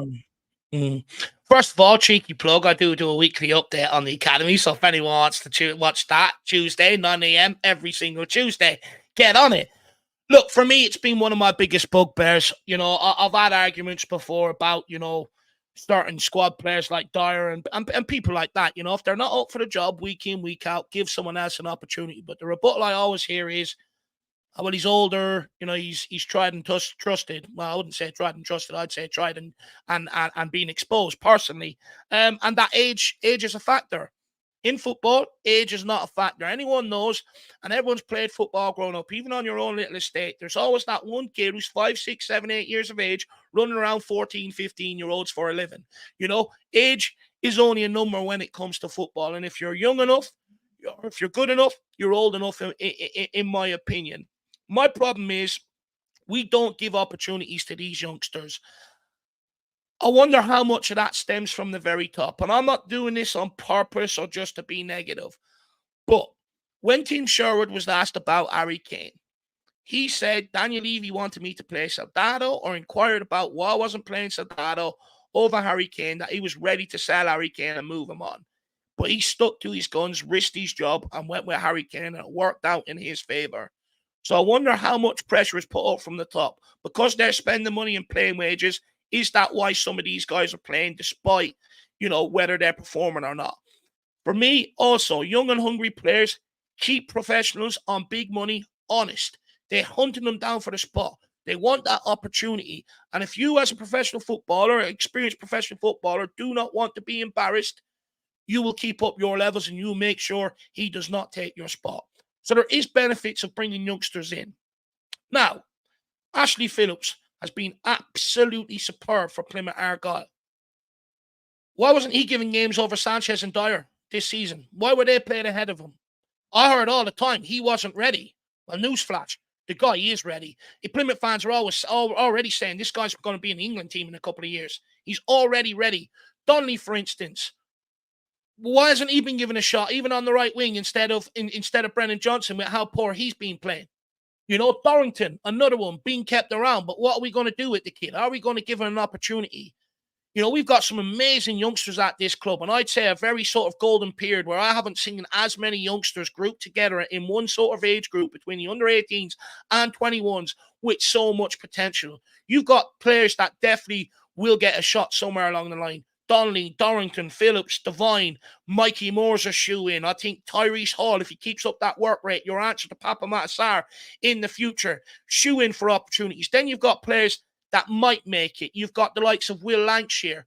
You don't know. He's banging in goals at the minute, but is he all-around good enough to succeed at Tottenham? Sunsup Bell, been brilliant for the under-21s, but there's a debate whether he will make that step up. I can understand that around that. But our biggest problem is as well, you look at the likes of Man City and all, they're totting up their transfer kitty, their budgets, their whatever else, by selling off youngsters. Man City have made 200 or 300 million over the last couple of seasons selling off youngsters. Romain Lavia, Bazunu, and the list goes on. Ours walk away for free. We go, no, we want you. Go, come and sign this contract. They go, well, hang on a minute. I'm performing in training. He's doing jack shit every opportunity he gets. And you're just going to select him anyway. I ain't signing that. I'm going off to around Europe. Romain Mundle, prime example. Left to go to Standard Liège for free. He's on the verge of signing for Sunderland now in the Championship. Marcus Edwards left for free. Rumored that he's worth around 45, 50 million. So we're losing money even if we don't give them the opportunity. However, it is a big focus of Paratici since he's come into this football club, Nimrod, to sort of start producing. Because I've always said, if you can produce players, it saves you 40, 50 million here. You don't have to make your transfer budget spread over the whole squad. And then you can start bringing in your marquee signings because you only need one or two to affect what you're doing going forward. So for me, I'm pissed off about it. When you see the likes of Man City, Oscar Bob, Rico Lewis, who have more at stake every single season than what Tottenham do have to play for, get their opportunities. Look at Liverpool. Bradley played against Arsenal in the FA Cup. He's given them a few opportunities and has done down the years. Newcastle, stumble across an injury crisis. Lewis Miley straight in there. Look how good he looks. And that goes on right throughout the league, bar Tottenham Hotspur. And it's nowhere near good enough. And at some point, we have to give these guys the shot and the opportunity, in my opinion, Nimrod. That's where I'm at with it. But big yourself up. Great talking point. Anyone else anything to want to add or say on that before we move on? I think we all touched on it. I think all individually. And Dave, really well said towards the end there. Actually, I think definitely perfectly said towards the end. And I think definitely a lot of people should feel that frustration in some way. Mm-hmm. I feel it because I watch them week in, week out. I keep an eye on them and stuff like that. And it really does grind my gears at times, you know, especially when we were rolling out the likes of Doherty and Aurier and Davies and Sanchez, and they're doing the same shit every single week.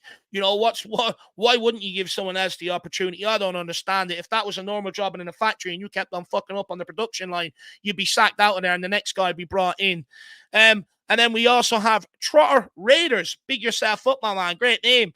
He says, Andrew's a great manager, but will let you down. But we will be let down by the owners. They are buying young for a sell-on fee later or get players on loans or a free. Name a player you bought that took you to the next level. Van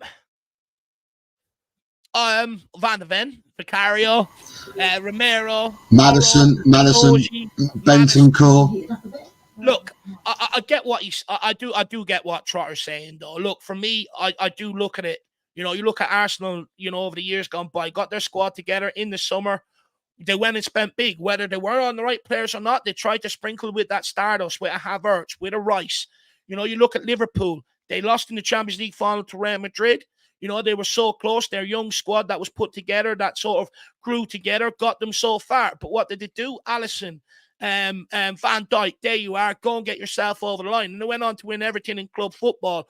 So, you know, where we're at will carry you so far, but we do need to sprinkle it with one or two big game players that turn up on the day that can make the difference in them big games. You know, and also know how to handle the occasion. It's more than just what they do on the pitch, you know, in and around the big occasion, settling the nerves of players and all that sort of stuff, because they're so used to being under that pressure week in, week out. And I do think we need one or two of them sort of players coming in here. Now, Trotter, on what you're saying there, I might have a bit of an unpopular opinion, then we'll let the boys in on this. For me, I actually like the direction we're going in, and I've stated that with Paratici coming in here. I like the fact that we were alone the average age of the squad. Look at the sort of relentless work ethic that we're getting mostly week in, week out. That's reflected with having a much younger, much more mobile squad, which I'm absolutely okay with that. I'm okay with us keeping an eye on players for the future, right? Absolutely okay with that. Despite Man City's and Liverpool's and Real Madrid's and all these other clubs going out and making marquee signings, they always bring in young players with that as well and keep one eye on the future.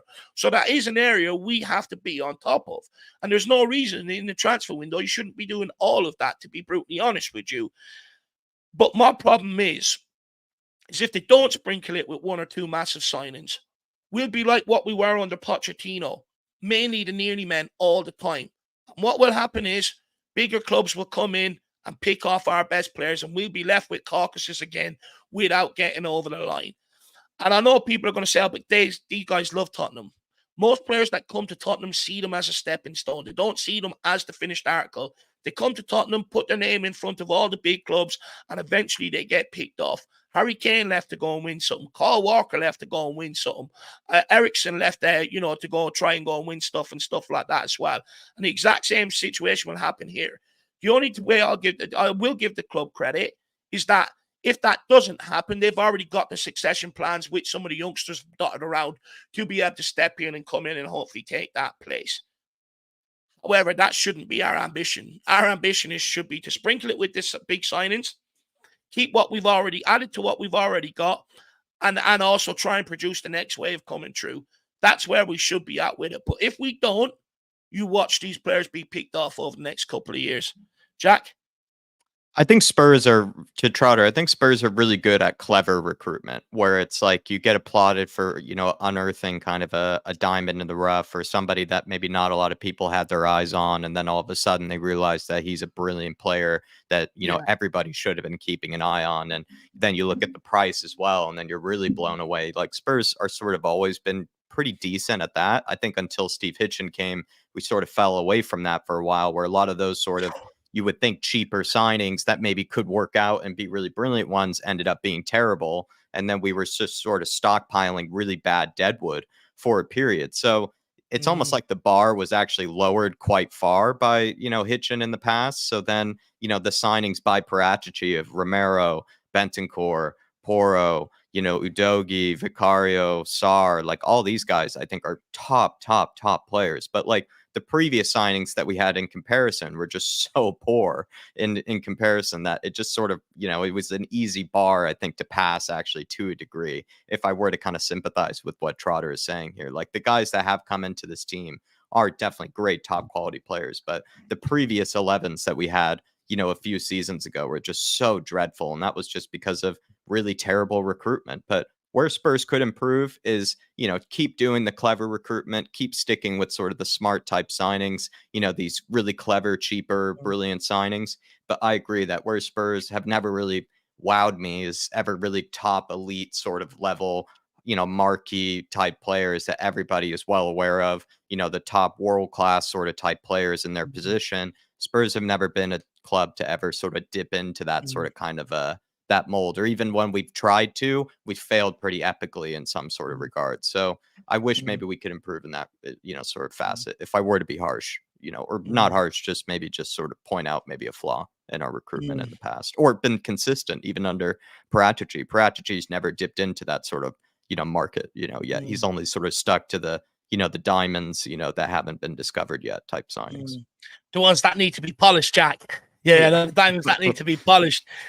Also, I've seen your your retweet today about the Paratici expenditure. I actually nearly fell off my chair, nearly went to sleep. It gave me that much of a headache. But Jose, do you want to have your say on what Trotter has to say? I just need to go and let the missus in. I've had her kept out the last few seconds. She's scratching at the door. So give me a second. I'll go and let her in. Jose, have your say, and I'll be back with more excellent talking points. By the way, guys, these talking points in the super chats have been absolutely sensational. So give yourself a pat on the back. But there you go. Jose, take it away, my man. Listening to what Dave had to say, I agree with a lot of what David said. Listening to what Jack said to say, he said the other half, which I agreed with as well.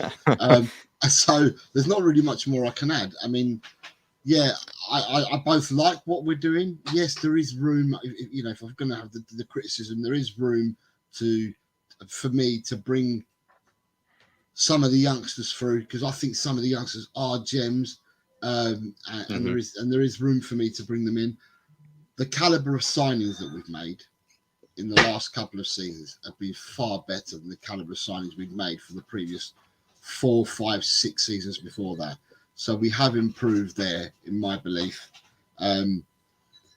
It's really difficult, because you look at it and you look how young people don't realise how young our squad or our starting 11 actually is. It's really, really young. You compare the age groups, the average age. We've got a young team there. What's Dragasing's 20, 21? He's 20, 21. Porro's 23. Rejuvenated this whole squad in terms of the academy. Van der Ven's 22. Sar's 20. Bloody Romero's 26 probably. Madison's one of the oldest, and so Sonny. But in everyone else in the team, you look at it, we've got a team. I mean, if you carry on sprinkling dust over it and getting players into that, or bringing players in from the youth, or sprinkling to a few players on top of that, you could have a team. We've got a team that can compete on all fronts, on all levels for the next few years, and that's the reality of it. We've got a team now that's young enough, and a lot of these youngsters have experience as well. Yeah, they're only going to get better, a lot of these younger players of ours as well. They're not the finished product at all. But Trotter, I think Spurs, maybe the one thing they've never really done well with, or never even try, is sort of top level elite, sort of signings, of any sort. And, we are a big enough club that we could try it every now and again, but we just don't, because of a long list of reasons. We'll wait and see what happens in the future, Trotter, but hopefully we all get our wish. But what I will say is it does sort of show how quickly Andrew's brought us forward in that regard, that we're asking for 1 or 2 marquee signings then just to really sort of spur us on, which is a huge positive in a way. But big up, Trotter, my man. I'm going to start calling you Derek Trotter. How about that? Big up, my son. Big yourself up, my man.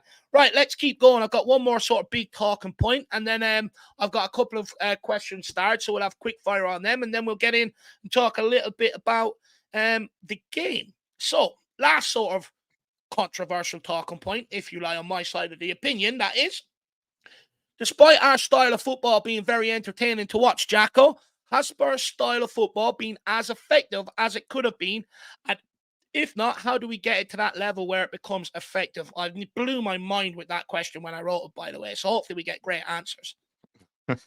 I think we've more or less.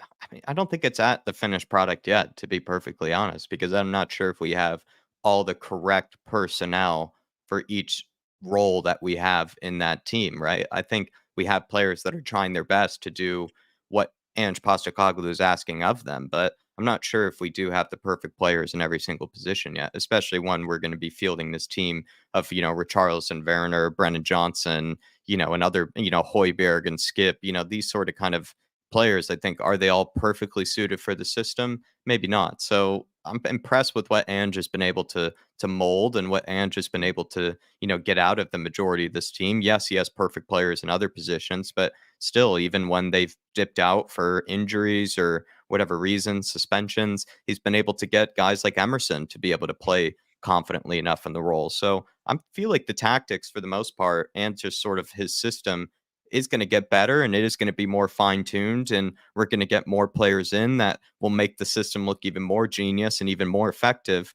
But I think for the most part, with a kind of a in a way like a mishmash of players and things like that, and just still kind of the beginnings of a rebuild, I think he is, doing exactly what Spurs fans wanted in the beginning of this season when it came to the style of play. And we left a certain style of play that can be effective, right? Sitting deep and hitting teams on the counterattack, trying to find that green grass in behind sort of a high back line is sort of what Spurs used to be pretty good at. We used to be one of the best counterattacking teams in the Premier League, and we were very deadly with it. But we've now switched styles to something that a lot of Spurs fans and the majority of the fan base felt like we're asking for. And I think we're delivering that on a consistent basis. Do you know what? I don't disagree. I think personally it has been effective, but I'll get into areas where I think maybe the improvements need to be made. Where Jack is saying maybe to be that finished that article, but I don't sway too far away from what you were saying there at all. Now, Jacko, to be fair, Jose, where are you on it, my man? Has it been as effective as it can be, and your sort of philosophy and their style of play? I think yes, the philosophy has been effective, because look at the change from us from last season to this season. So therefore, the philosophy and the style of play has been brought in. People, the players are buying into it. We look a transformational team compared to what we have done for the last 4 years. So yes, it has been effective in that sense. Can it be more effective? Yes, of course it can. Bringing the right players and putting the right cogs in the positions that we need them in, and to finally play the system that he wants, will make us even more effective and more of the finished article. But I just said many a time that defensively he sees no problems at all defensively, and he doesn't mean just the defence and the keeper. He means that as the whole team defends, he's got no issues. He says that we are well advanced in what we do defensively. It's what we're doing in attack that he's not happy with, and that is our link up play and our final actions in the final third of the pitch. That's what he's not happy with. Once he gets that all right, and we've got the right cogs in there and that, we can all see the improvement. The improvement is night and day, and we've all seen that from last season, the last 4 or 5 seasons to now. So for me, it is effective, and it'll become more effective once you get the cogs in the right place and people do start believing more. Because he still says that, regardless that he keeps drumming this into them, he still says that the players don't believe in they still don't believe in themselves. They all believe in me, he says, but I don't believe in themselves. Once they get over that hurdle of believing in themselves, I mean, I've been waiting, and it hasn't happened yet, Dave and Jack, but I've been waiting for what he'd done at other clubs where they would go out and tonk teams week in, week out. We haven't got to that stage yet, but God, by God, when we get there, we're going to look magical, aren't we, eh? Oh, spot on, lad. And that's for me where the improvement lies, right? Has it been effective against the big six teams, which is half your battle? Yes, it has been. Take Man City from the cup. In terms of the league, we lost to Chelsea, but the referee ruined that. Apart from that, it's been very effective against the so-called big six teams.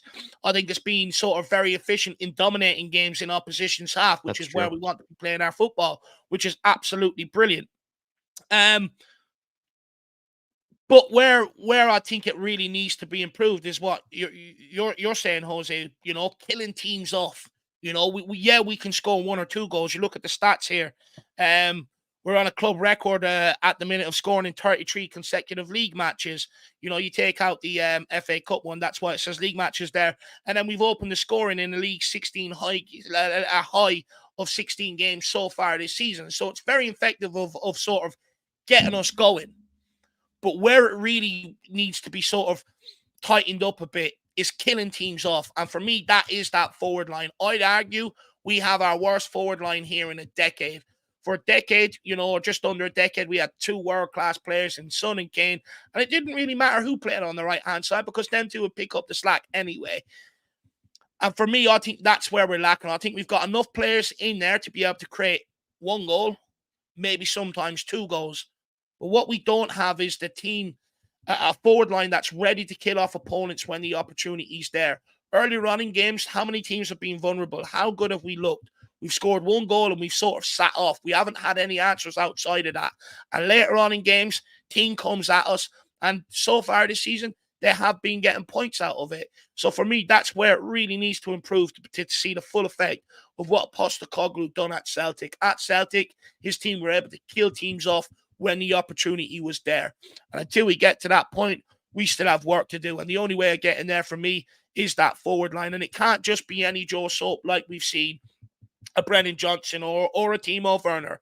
It has to be proven quality. Scoring goals and assisting goals is the hardest thing to do in football, you know. So for me, that's where the money needs to be spent this summer. So, yeah, another great talking point. I thought I blew my mind with that question. Hopefully you guys enjoyed it out there. Right, quick fire with some starred questions from earlier on. Phil Coyce, Dragosin for Johnson tonight with Poro right wing would be my change tonight. Thoughts, Jacko? What's your thoughts? I'm not against Poro moving up to right wing because, you know, then I get to see the Emergoat come in probably to right back in some sort of capacity. But to be realistic, I'd rather just go for another forward and just see what either Brian Hill could, you know, do on the right wing, or maybe see about perhaps moving Kulusevski back to the right wing and maybe have to suck it up and go for a midfield that maybe we're not as happy about, which could be like a Bentancur or Hojbjerg skip situation with Madison, you know, kind of coming in at some sort of point or another. But I would like to see Johnson, to answer the original question, I'd like to see Johnson sort of take a break, because I feel like everybody talks about he just needs a run of games to get some confidence. Well, the kid's had a pretty long run of games here, and I think at this stage, he probably needs to be taken away from the spotlight, taken away from the pressure and sort of all the criticism right now. And that would probably help him, you know, kind of get back to his best self, just kind of, you know, get a break from, you know, having to kick off and start off games and be that, you know, starting player in the front line, take him away from the pressure, and he'll probably come back a better player afterwards. So I'd like to see someone else than Johnson tonight, to be honest.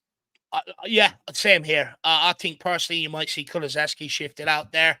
I wouldn't be obliged to see him Poro up there personally. We've done it with Bell. Look how that worked out. Jose Foggy Foam says, good afternoon, guys. I have a feeling Dragosin is starting alongside Van de Ven tonight.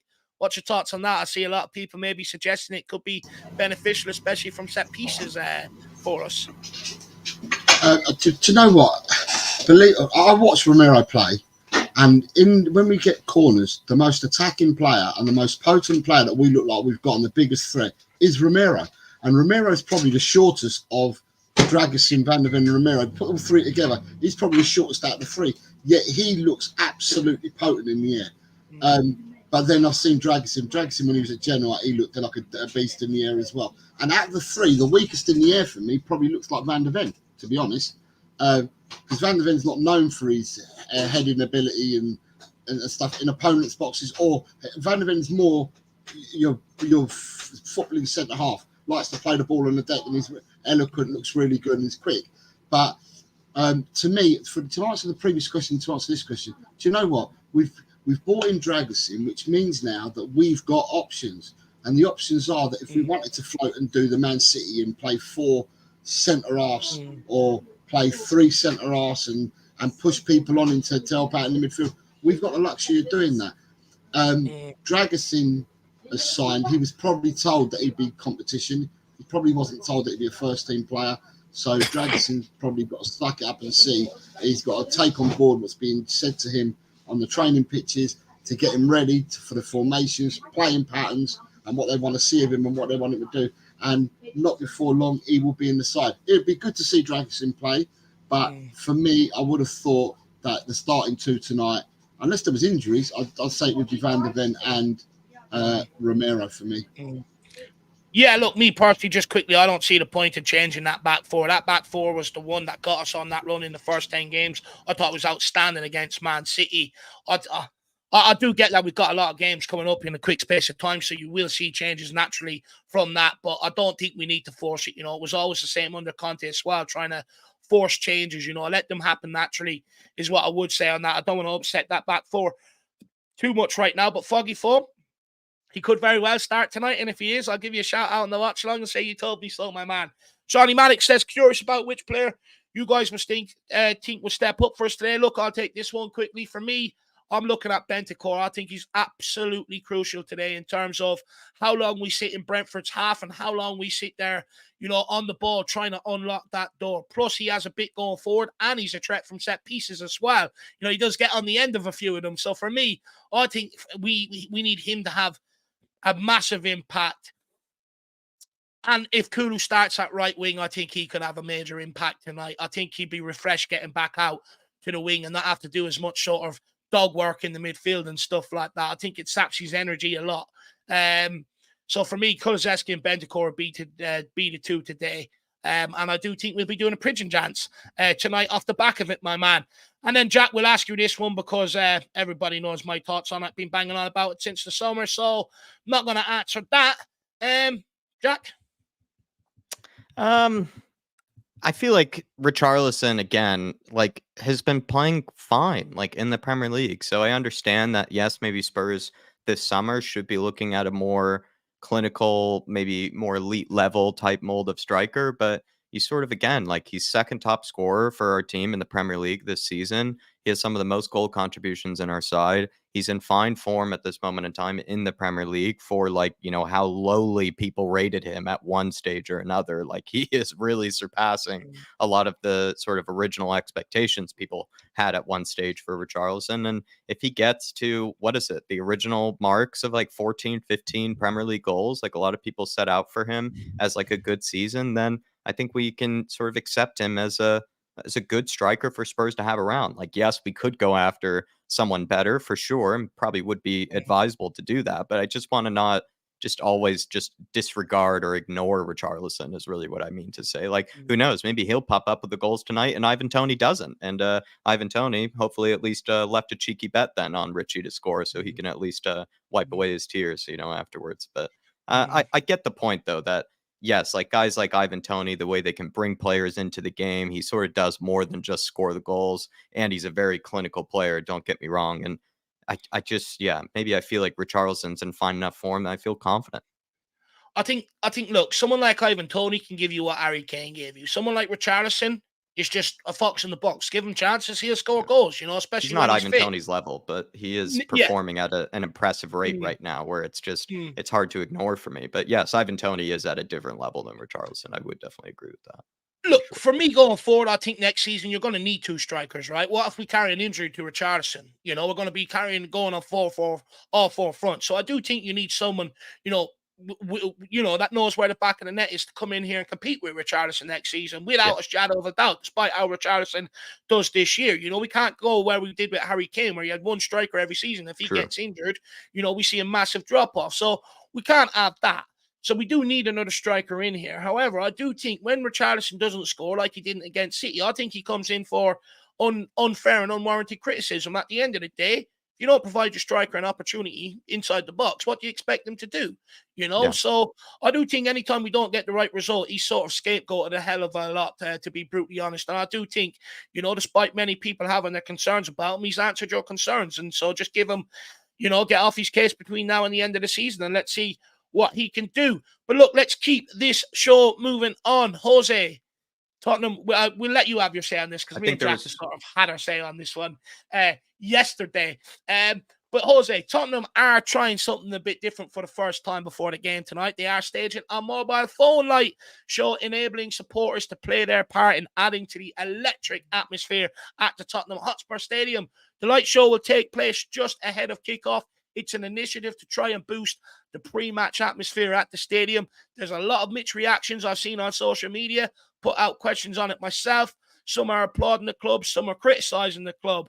Where do you stand on it? What is this about? Just putting the lights on their phones? That's what they wanted to do? Yeah. Okay. To me, I think it's a load of. I won't say the word. It's a load of horse manure.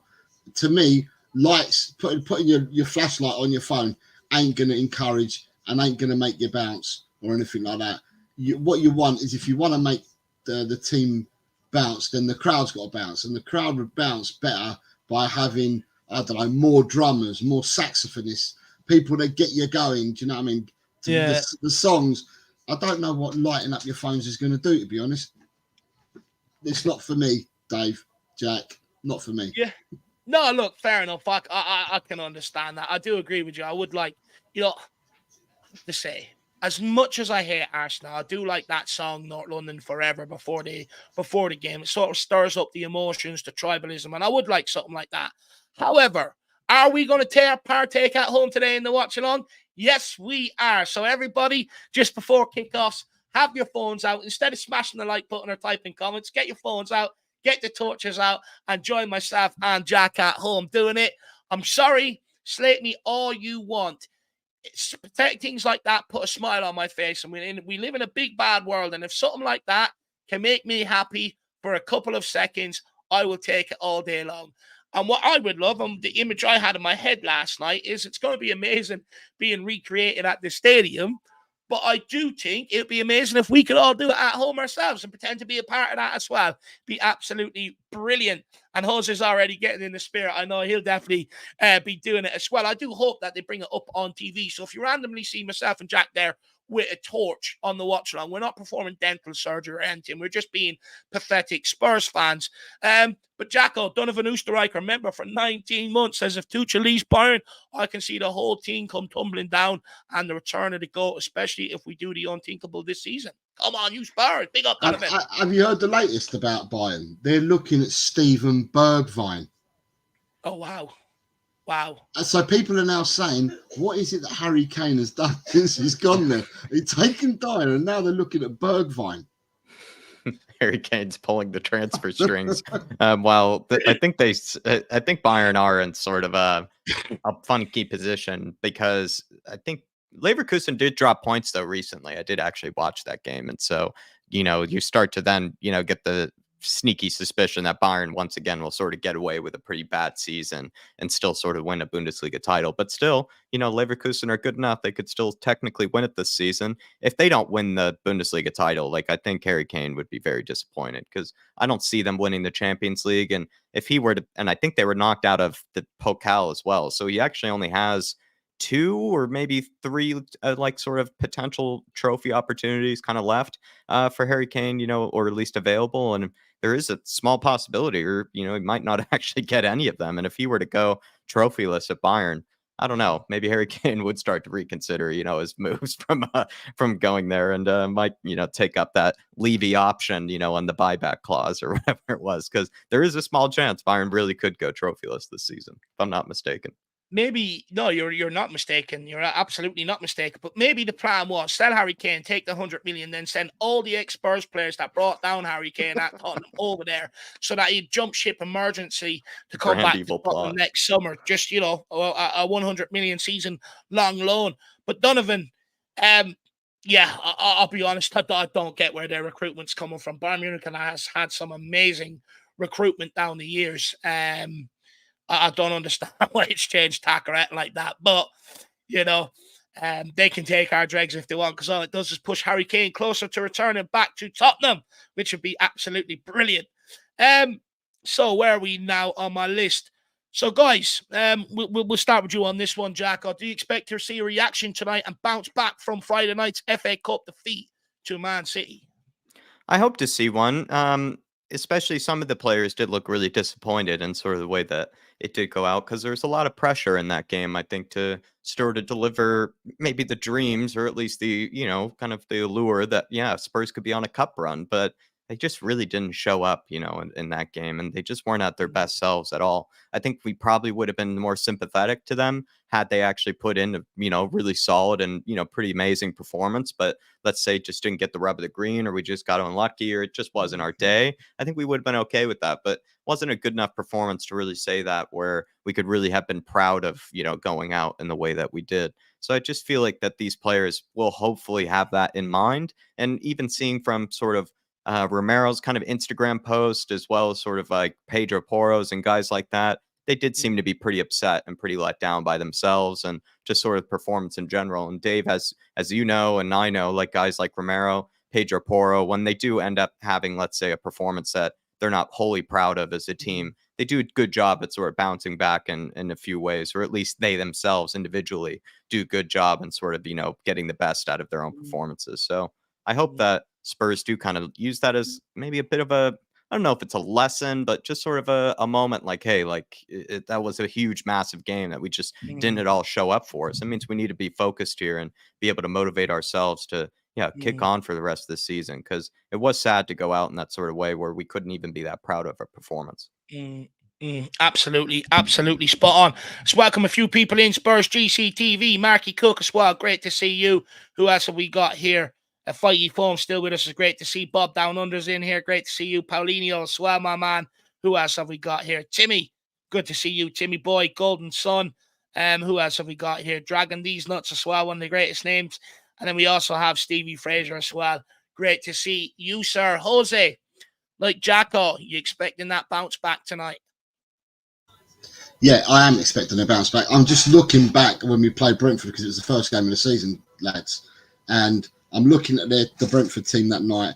There's no Mbeumo that day. No Mbeumo, no Vissa. They've got no Henry and no Hickey, because they were their wing backs. They haven't got none of them players playing. We have got the same defence possibly starting tonight and goalkeeper.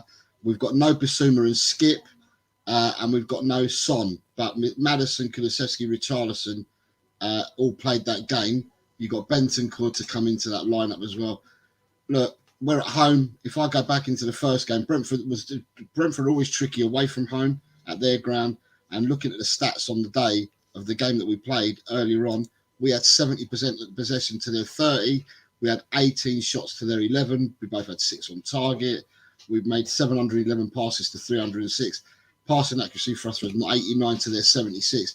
I expect us to bounce back and put in a shift. I expect us to go straight from the gun, or the whistle, whatever you want to call it, go straight for them and go straight at it. I expect to have, again, a good at least 60% of possession, and I expect us tonight to finish our breakfast, our lunch, and our dinner. I'm not going as far as pudding, but I'm going to say 3 courses for definite. Well, I would love a pudding. Believe it or not, I actually have a cheeky custard slice in the fridge for after the game if we win to celebrate. So, breaking my diet for one day only. But look, what I will say is I do want to see a bounce back tonight. I want to see the pain of going out of that FA Cup. I do believe that we've got a squad that do want to succeed, that do want to win trophies. And I believe it would have hurt them. I believe it hurt Ange, and I've no doubt they got a right rollicking in terms of their work rate against Man City on Friday night. So for me, I expect to see a bounce back. If we don't, I'll be a bit disappointed, being brutally honest, because let's be honest, performances have dropped off for a while. It wasn't too long before the City game. We got tonking by Brighton. Not long before that, Wolves done us, Villa done us. It's been, Burnley, we just barely scraped by, even though we spanked them 5-2 at the start of the season. So performances have dropped off, and I want to see us work incredibly hard tonight. I want to see the hurt, and if we see that, we'll definitely get over the line. Spurs GCTV, great to see you, member for 4 months, my man. He says, everyone, smash the like for the lads. It increases the chances of 3 points tonight. Big yourself up, Spurs GCTV. Really appreciate that, man. Keeping on top of it. Do you know what? I probably should ask a lot more for people to smash the like button, because the fact that we don't, it doesn't help us get pushed out the way it probably should, because I do think that you guys put in, sort of enjoy the content. So if you do, please smash that like button. We're at about 160 likes, which is only half of what is watching right now. So, guys, at least let's get that up to 60, 70%. You don't want to see a 50% performance tonight. We don't put in a 50% performance. So, come on, guys. Let's smash that like button and boost your boys in the algorithm. Be absolutely sensational. I don't get onto you guys enough for that. Big up Spurs GCTV, taking ownership of that, my man. I love to see that. And also, big up Scoot Reacts. Good to see you. And also, Tony Austin, great to see you in the building. Guys, look, let's keep this show on the road. A couple more questions. Jacko, in the last 5 meetings with Brentford, Spurs have a record of 1 win, 3 draws, 1 loss. Why have we struggled to get all 3 points against Thomas Frank's Brentford? In previous meetings when we had Conte and Jose and those sort of type of managers, I think it ended up being kind of cagey games where we kind of didn't like to really put that much, input. We didn't want to have domination of the game because I think that's not how we played. Like I said earlier, we were better off sort of counterattacking teams and sitting in and then sort of, picking them at moments. And that wasn't really how it was going to go with a team like Brentford because that's sort of how they play. And they also don't have as good of players as us. So they don't need to come out of their shell. So it sort of led to these really cagey sort of games. And then they also took advantage, I think, of set pieces, took advantage of our sort of weak defenders with players like Mbuemo, players like Ivan Toney. And I think back then our defense, while we still played defensive, we did have individually, I think, weak and exposable players like Eric Dyer, Ben Davies, Sanchez, etc. So I think Mbuemo and Ivan Toney and guys like that really did expose, some of our weaknesses. And then we didn't have enough sort of influence in the game to get a lot of goals back because we didn't really play in that sort of positive on the front foot type of style that was probably necessary to really put Brentford under any sort of pressure at all, right? And it just led to these really cagey, really dull sort of games. And ultimately, I think Thomas Frank was then able to kind of win out because he's probably better at that sort of style of play than even we were really at the time. But now I think playing a different sort of style, I think we should overwhelm them and we should put them under the cosh and under the pressure. And as long as they, kind of have moments where they'll have a mistake or maybe a lapse of concentration, we should be able to get that goal and we should be able to kind of be the team that dominates this sort of fixture. But I think what happened previously was just 2 really cagey like teams coming up against each other and they just kept winning out. Couldn't agree more there, Jacko. Look, they've exploited our weaknesses in years gone by. I'll also argue, a lot of the squad players we've had coming up against them in years gone by haven't been much better, than what they've been able to select, but hopefully this time around it is a little bit different. Big up George as well. Definitely want to see the bounce back. Big up Sweeney Todd as well. Hopefully you're keeping well, my man. Great to see you in the building. And Tekken says, big up to the lads. Come on, you Spurs. Watch them at home against City. City played with no fear because Son and Kane weren't present. Pep said, break us down with Kovacic and Rodri at the M's. Absolutely spot on, Tekken. They didn't fear our front line whatsoever. That's why they went gung-ho on the press. Absolutely well said, Tekken. Very well said, my man. And then we have this from Hennessy, member for 14 months. Big up, gents. Good stream. As always, I recommend anyone here to become a channel member. Lots of content for a small fee. Worth every penny. Come on, you Spurs. Hennessy, my man. Really do appreciate it. And you know what? That's one thing about our amazing community, that you guys take ownership of areas that we probably should, getting you to become channel members and smashing the likes and stuff like that. It's so great to see. And look, if anyone does want to become a member, feel free. I'm sort of trying to revamp the channel at the minute. I'm going through different areas, so members content will be something I'll be having a massive push towards next season. We want all of you guys to become members and really enjoy it. And plus it really helps us out, where we're at right now. I think we're on this merge of being on the verge or on the cusp of between being a small channel and a big channel, and really for it to be really pushed. Your guys' support in terms of that way is absolutely incredible. And even the smashing the like button and stuff like that is a massive help. So really big up, Hennessy. Really do appreciate that, brother. Really do. And, we do try. It's something that I've actively tried to do, give people value for their money in terms of memberships, So really appreciate that, Hennessy. Big yourself up. And I was just thinking, where's the owl lad today? Well, there he is. Hello, boys. I'm going for an easy win tonight. 5-0 to the Spurs. Come on, you Spurs. I want to know what opium you've been on today, big man. Because you know what? For me, think it's going to be a tough night at the office. You know, I think Brentford will sit everyone behind the ball. I look at that front line. It doesn't fill me with a lot of hope. You know, the front line strength, bar Richarlison, is playing them in behind, not crossing the ball and stuff like that, which is what we will need from players today. Hopefully Kulu will be the answer, though. Hopefully Kulu will be the answer. And stay tuned, because as we know on this channel, we are food connoisseurs. So I'm going to show everyone my vanilla slice just before we end off, just to tease you guys. And I know my old lad's a fan of them, so he'll be absolutely licking the TV screen when I show that bad boy. He loves them. And then also, big up Iceman, big up lads and everyone in the chat. Come on, you Spurs. Handball is back. Let's hope we bounce back with some vengeance tonight. Absolutely love that, my man. And also, DB, great to see you, sir. So, guys, we are going into maybe we'll ask one or two sort of talking points or questions. If there's anything you think we've missed, put it in the chat, or why not make it a super chat? But I'm not even going to ask you guys, you know, do we think Maddison's going to start tonight or not? I think we all sort of have a feeling he probably will start tonight. So, are we excited to see Maddison and Bentancur play together or start together for the first time at this great football club of ours? And how do we think they're going to get on? We'll start with you on this one, Jose. Yeah, it's a dream that we've been waiting. I've been waiting for this all season because Bentancur was obviously out at the start of the season. Bentancur for me is the governor, and he's my favourite player. And to me, he's the governor. He's playing himself back into full fitness. Maddison's going to be coming back, and he's going to have to start playing himself into full fitness. But the half an hour that we saw Bentancur play with Lo Celso, two players. Quality players, same wavelength, telepathy between them both. And I think that Bentancur and Maddison could have that as well. I am so looking forward to them playing together. And I think that they'll build a really successful relationship, because there'll be two out of the three that you play in them positions. But yeah, I think they're going to build a really good relationship, and I can't wait for it to start thriving. Jacko, do you agree with Jose? Are you expecting, you know, something magical, you know, like the finest ballerina act of all time, how gracious they are on the ball? Where are you at with it? Definitely a ballerina act, the way they both sort of receive it on the half turn. Very good description. Yeah.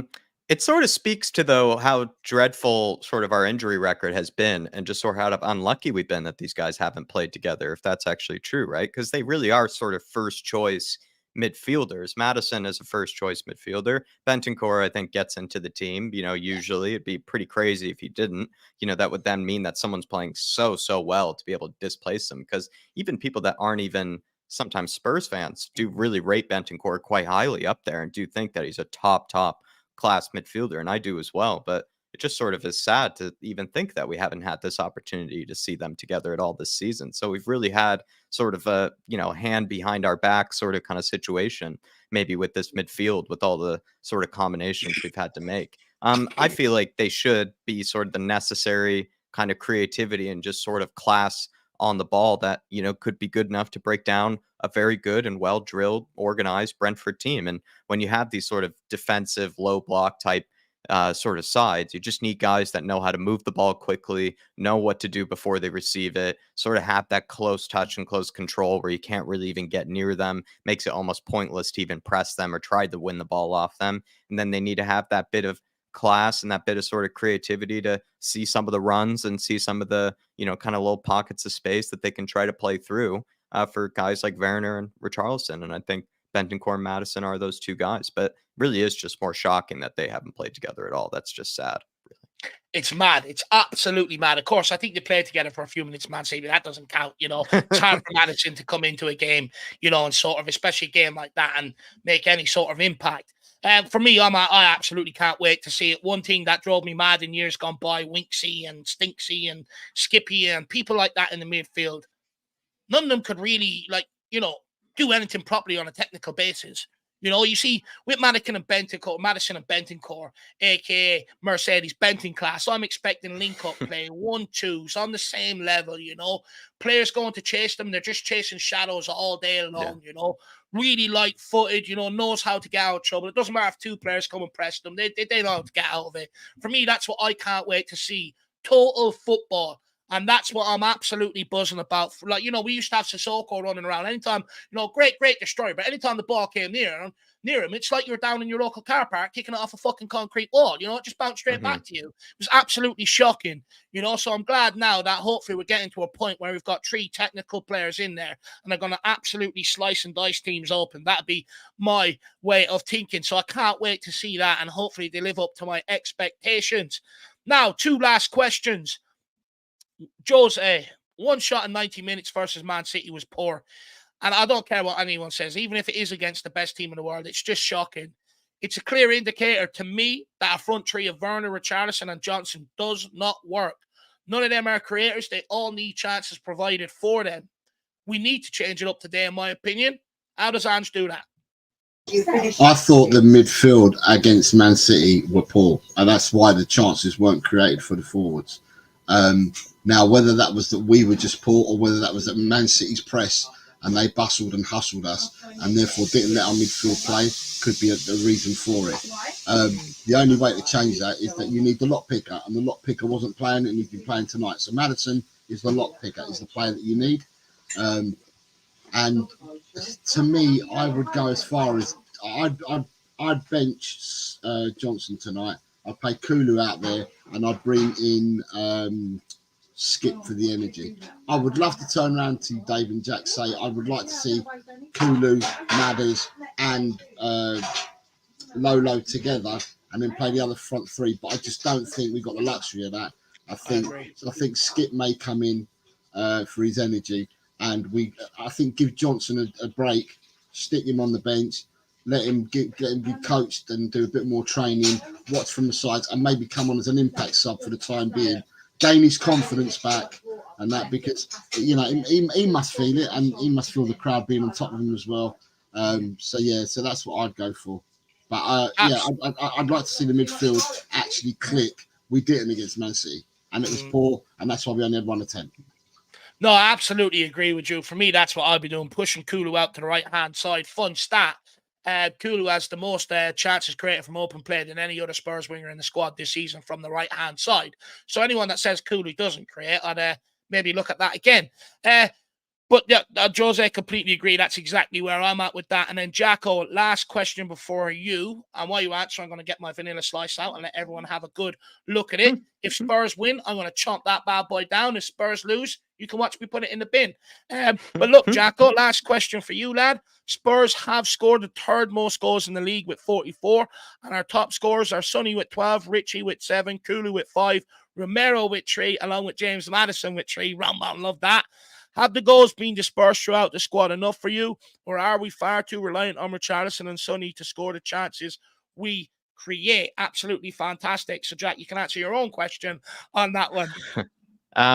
Spurs have yet again, been at the top of the scoring charts for just sort of the league in general. I mean, that was the case under Jose and the case under Conte as well. But kind of what the problem was with those 2 managers is that I think we were heavily reliant on Sonny and Harry Kane to score the majority of the goals. The funny thing is that sort of seems to be the case again, sort of under Ange Postecoglou. I think there was sort of a bit of when it could be true, like maybe at some stage it comes to fruition, just doesn't seem to be the case this season, that, the goals will be sort of spread around and littered around, with, guys popping up with 7 here, 8 here. We are kind of just reliant right now on Sonny, who's currently missing, and Richarlison, who then is clear and far, our second, highest goal contributor at the moment, which again, I still don't understand how he gets under so much criticism, because clearly by the stats, we're very reliant on him actually to not only score the goals, but also provide the goals, because he has some more assists than other players even on our team. And then Kulusevski,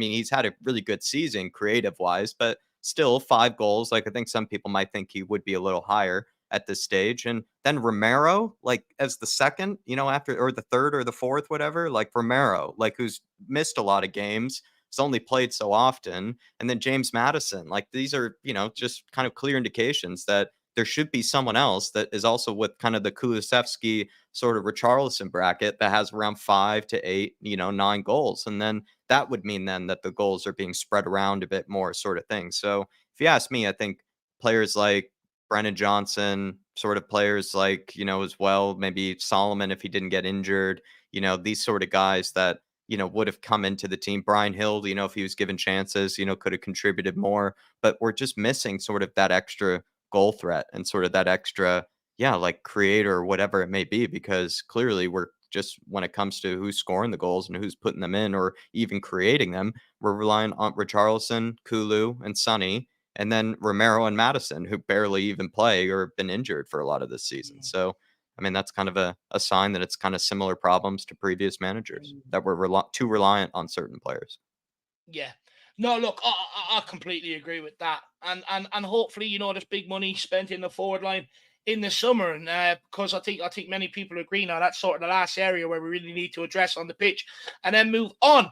Now, just quickly, because I know we need to let Jose go and make dinner for the family, or else they're going to be starving. We can't have that.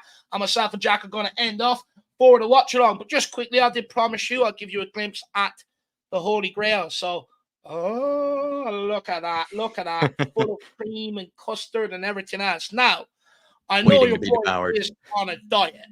However, I'm so deflated after the Man City game.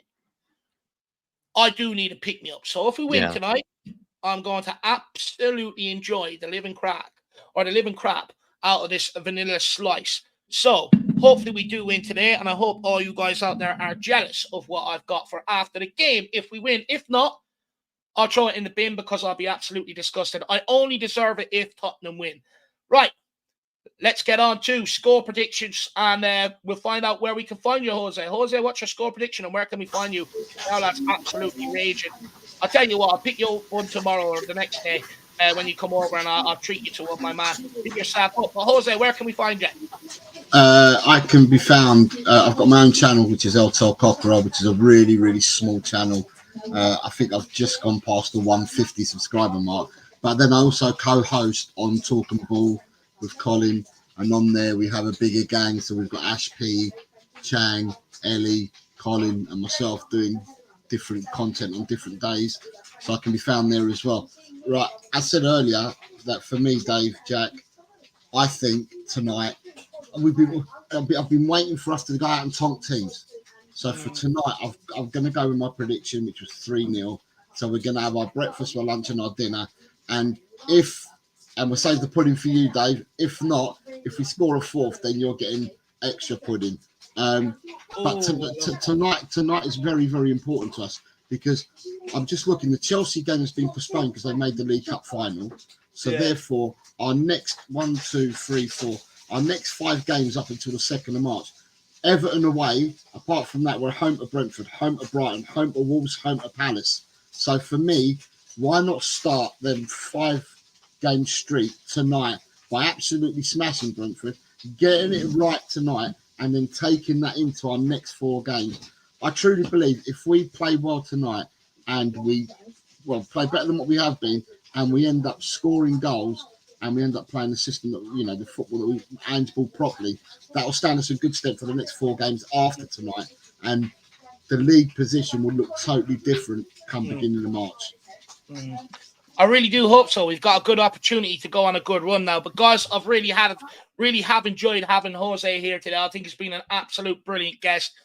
So guys, please make sure you get over, show him the love over at Talking Ball or El Tel Cockerel, or both if you fancy, and smash that subscribe button. Jose, thank you very much for your time this evening, my man. I really do appreciate it, brother. And look, you better go and feed that family. You don't want them having a pop at you, my man. But feed yourself up. Just quickly, Shawnee, I won't lie to you, brother, right? I had to pop out to go and grab myself a bottle of water, right? I walked by the bakers and I was sitting in the window. Whatever way the sun was sort of gleaming off it just caught the corner of my eye. And I was just like, do you know what? I've been so goddamn good. So goddamn good. Even over the Christmas, there's been cakes and sweets flying around in front of me, and I haven't partook. Gotta live a little. I feel weak. Gotta live.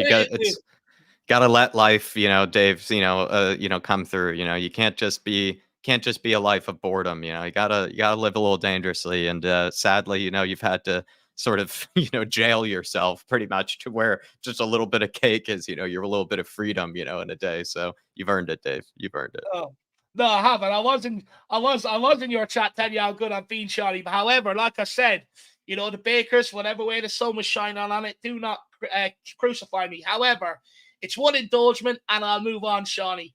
But we are in this together starting from 9 a.m. tomorrow, my man. So I'll keep you updated. And big up, Mia says, big up, guys. No problem at all. We're on it. I had to drop out. No worries at all. Look, we fully understand that. I mean, you know, we can't predict who's going to knock on our door at any given time. So do not apologize for that. And guys, make sure you do show me and love as well. Absolutely great chat earlier on with her on. Always bringing a different sort of opinion. So big up, Mia, and really appreciate having you on. But look, guys, I suppose that's it from us. I think we'll leave it there, and we shall be back for the watch along, and hopefully we get the big win that we need today and turn them Brentford bees into London honey. That would be absolutely beautiful. Guys, have a good one. See you back here at 7 o'clock. As always, come on, you Spurs. Come on, you Spurs. Trust. We never stop. Come on, you Spurs. See you, everybody. Bye. Well done.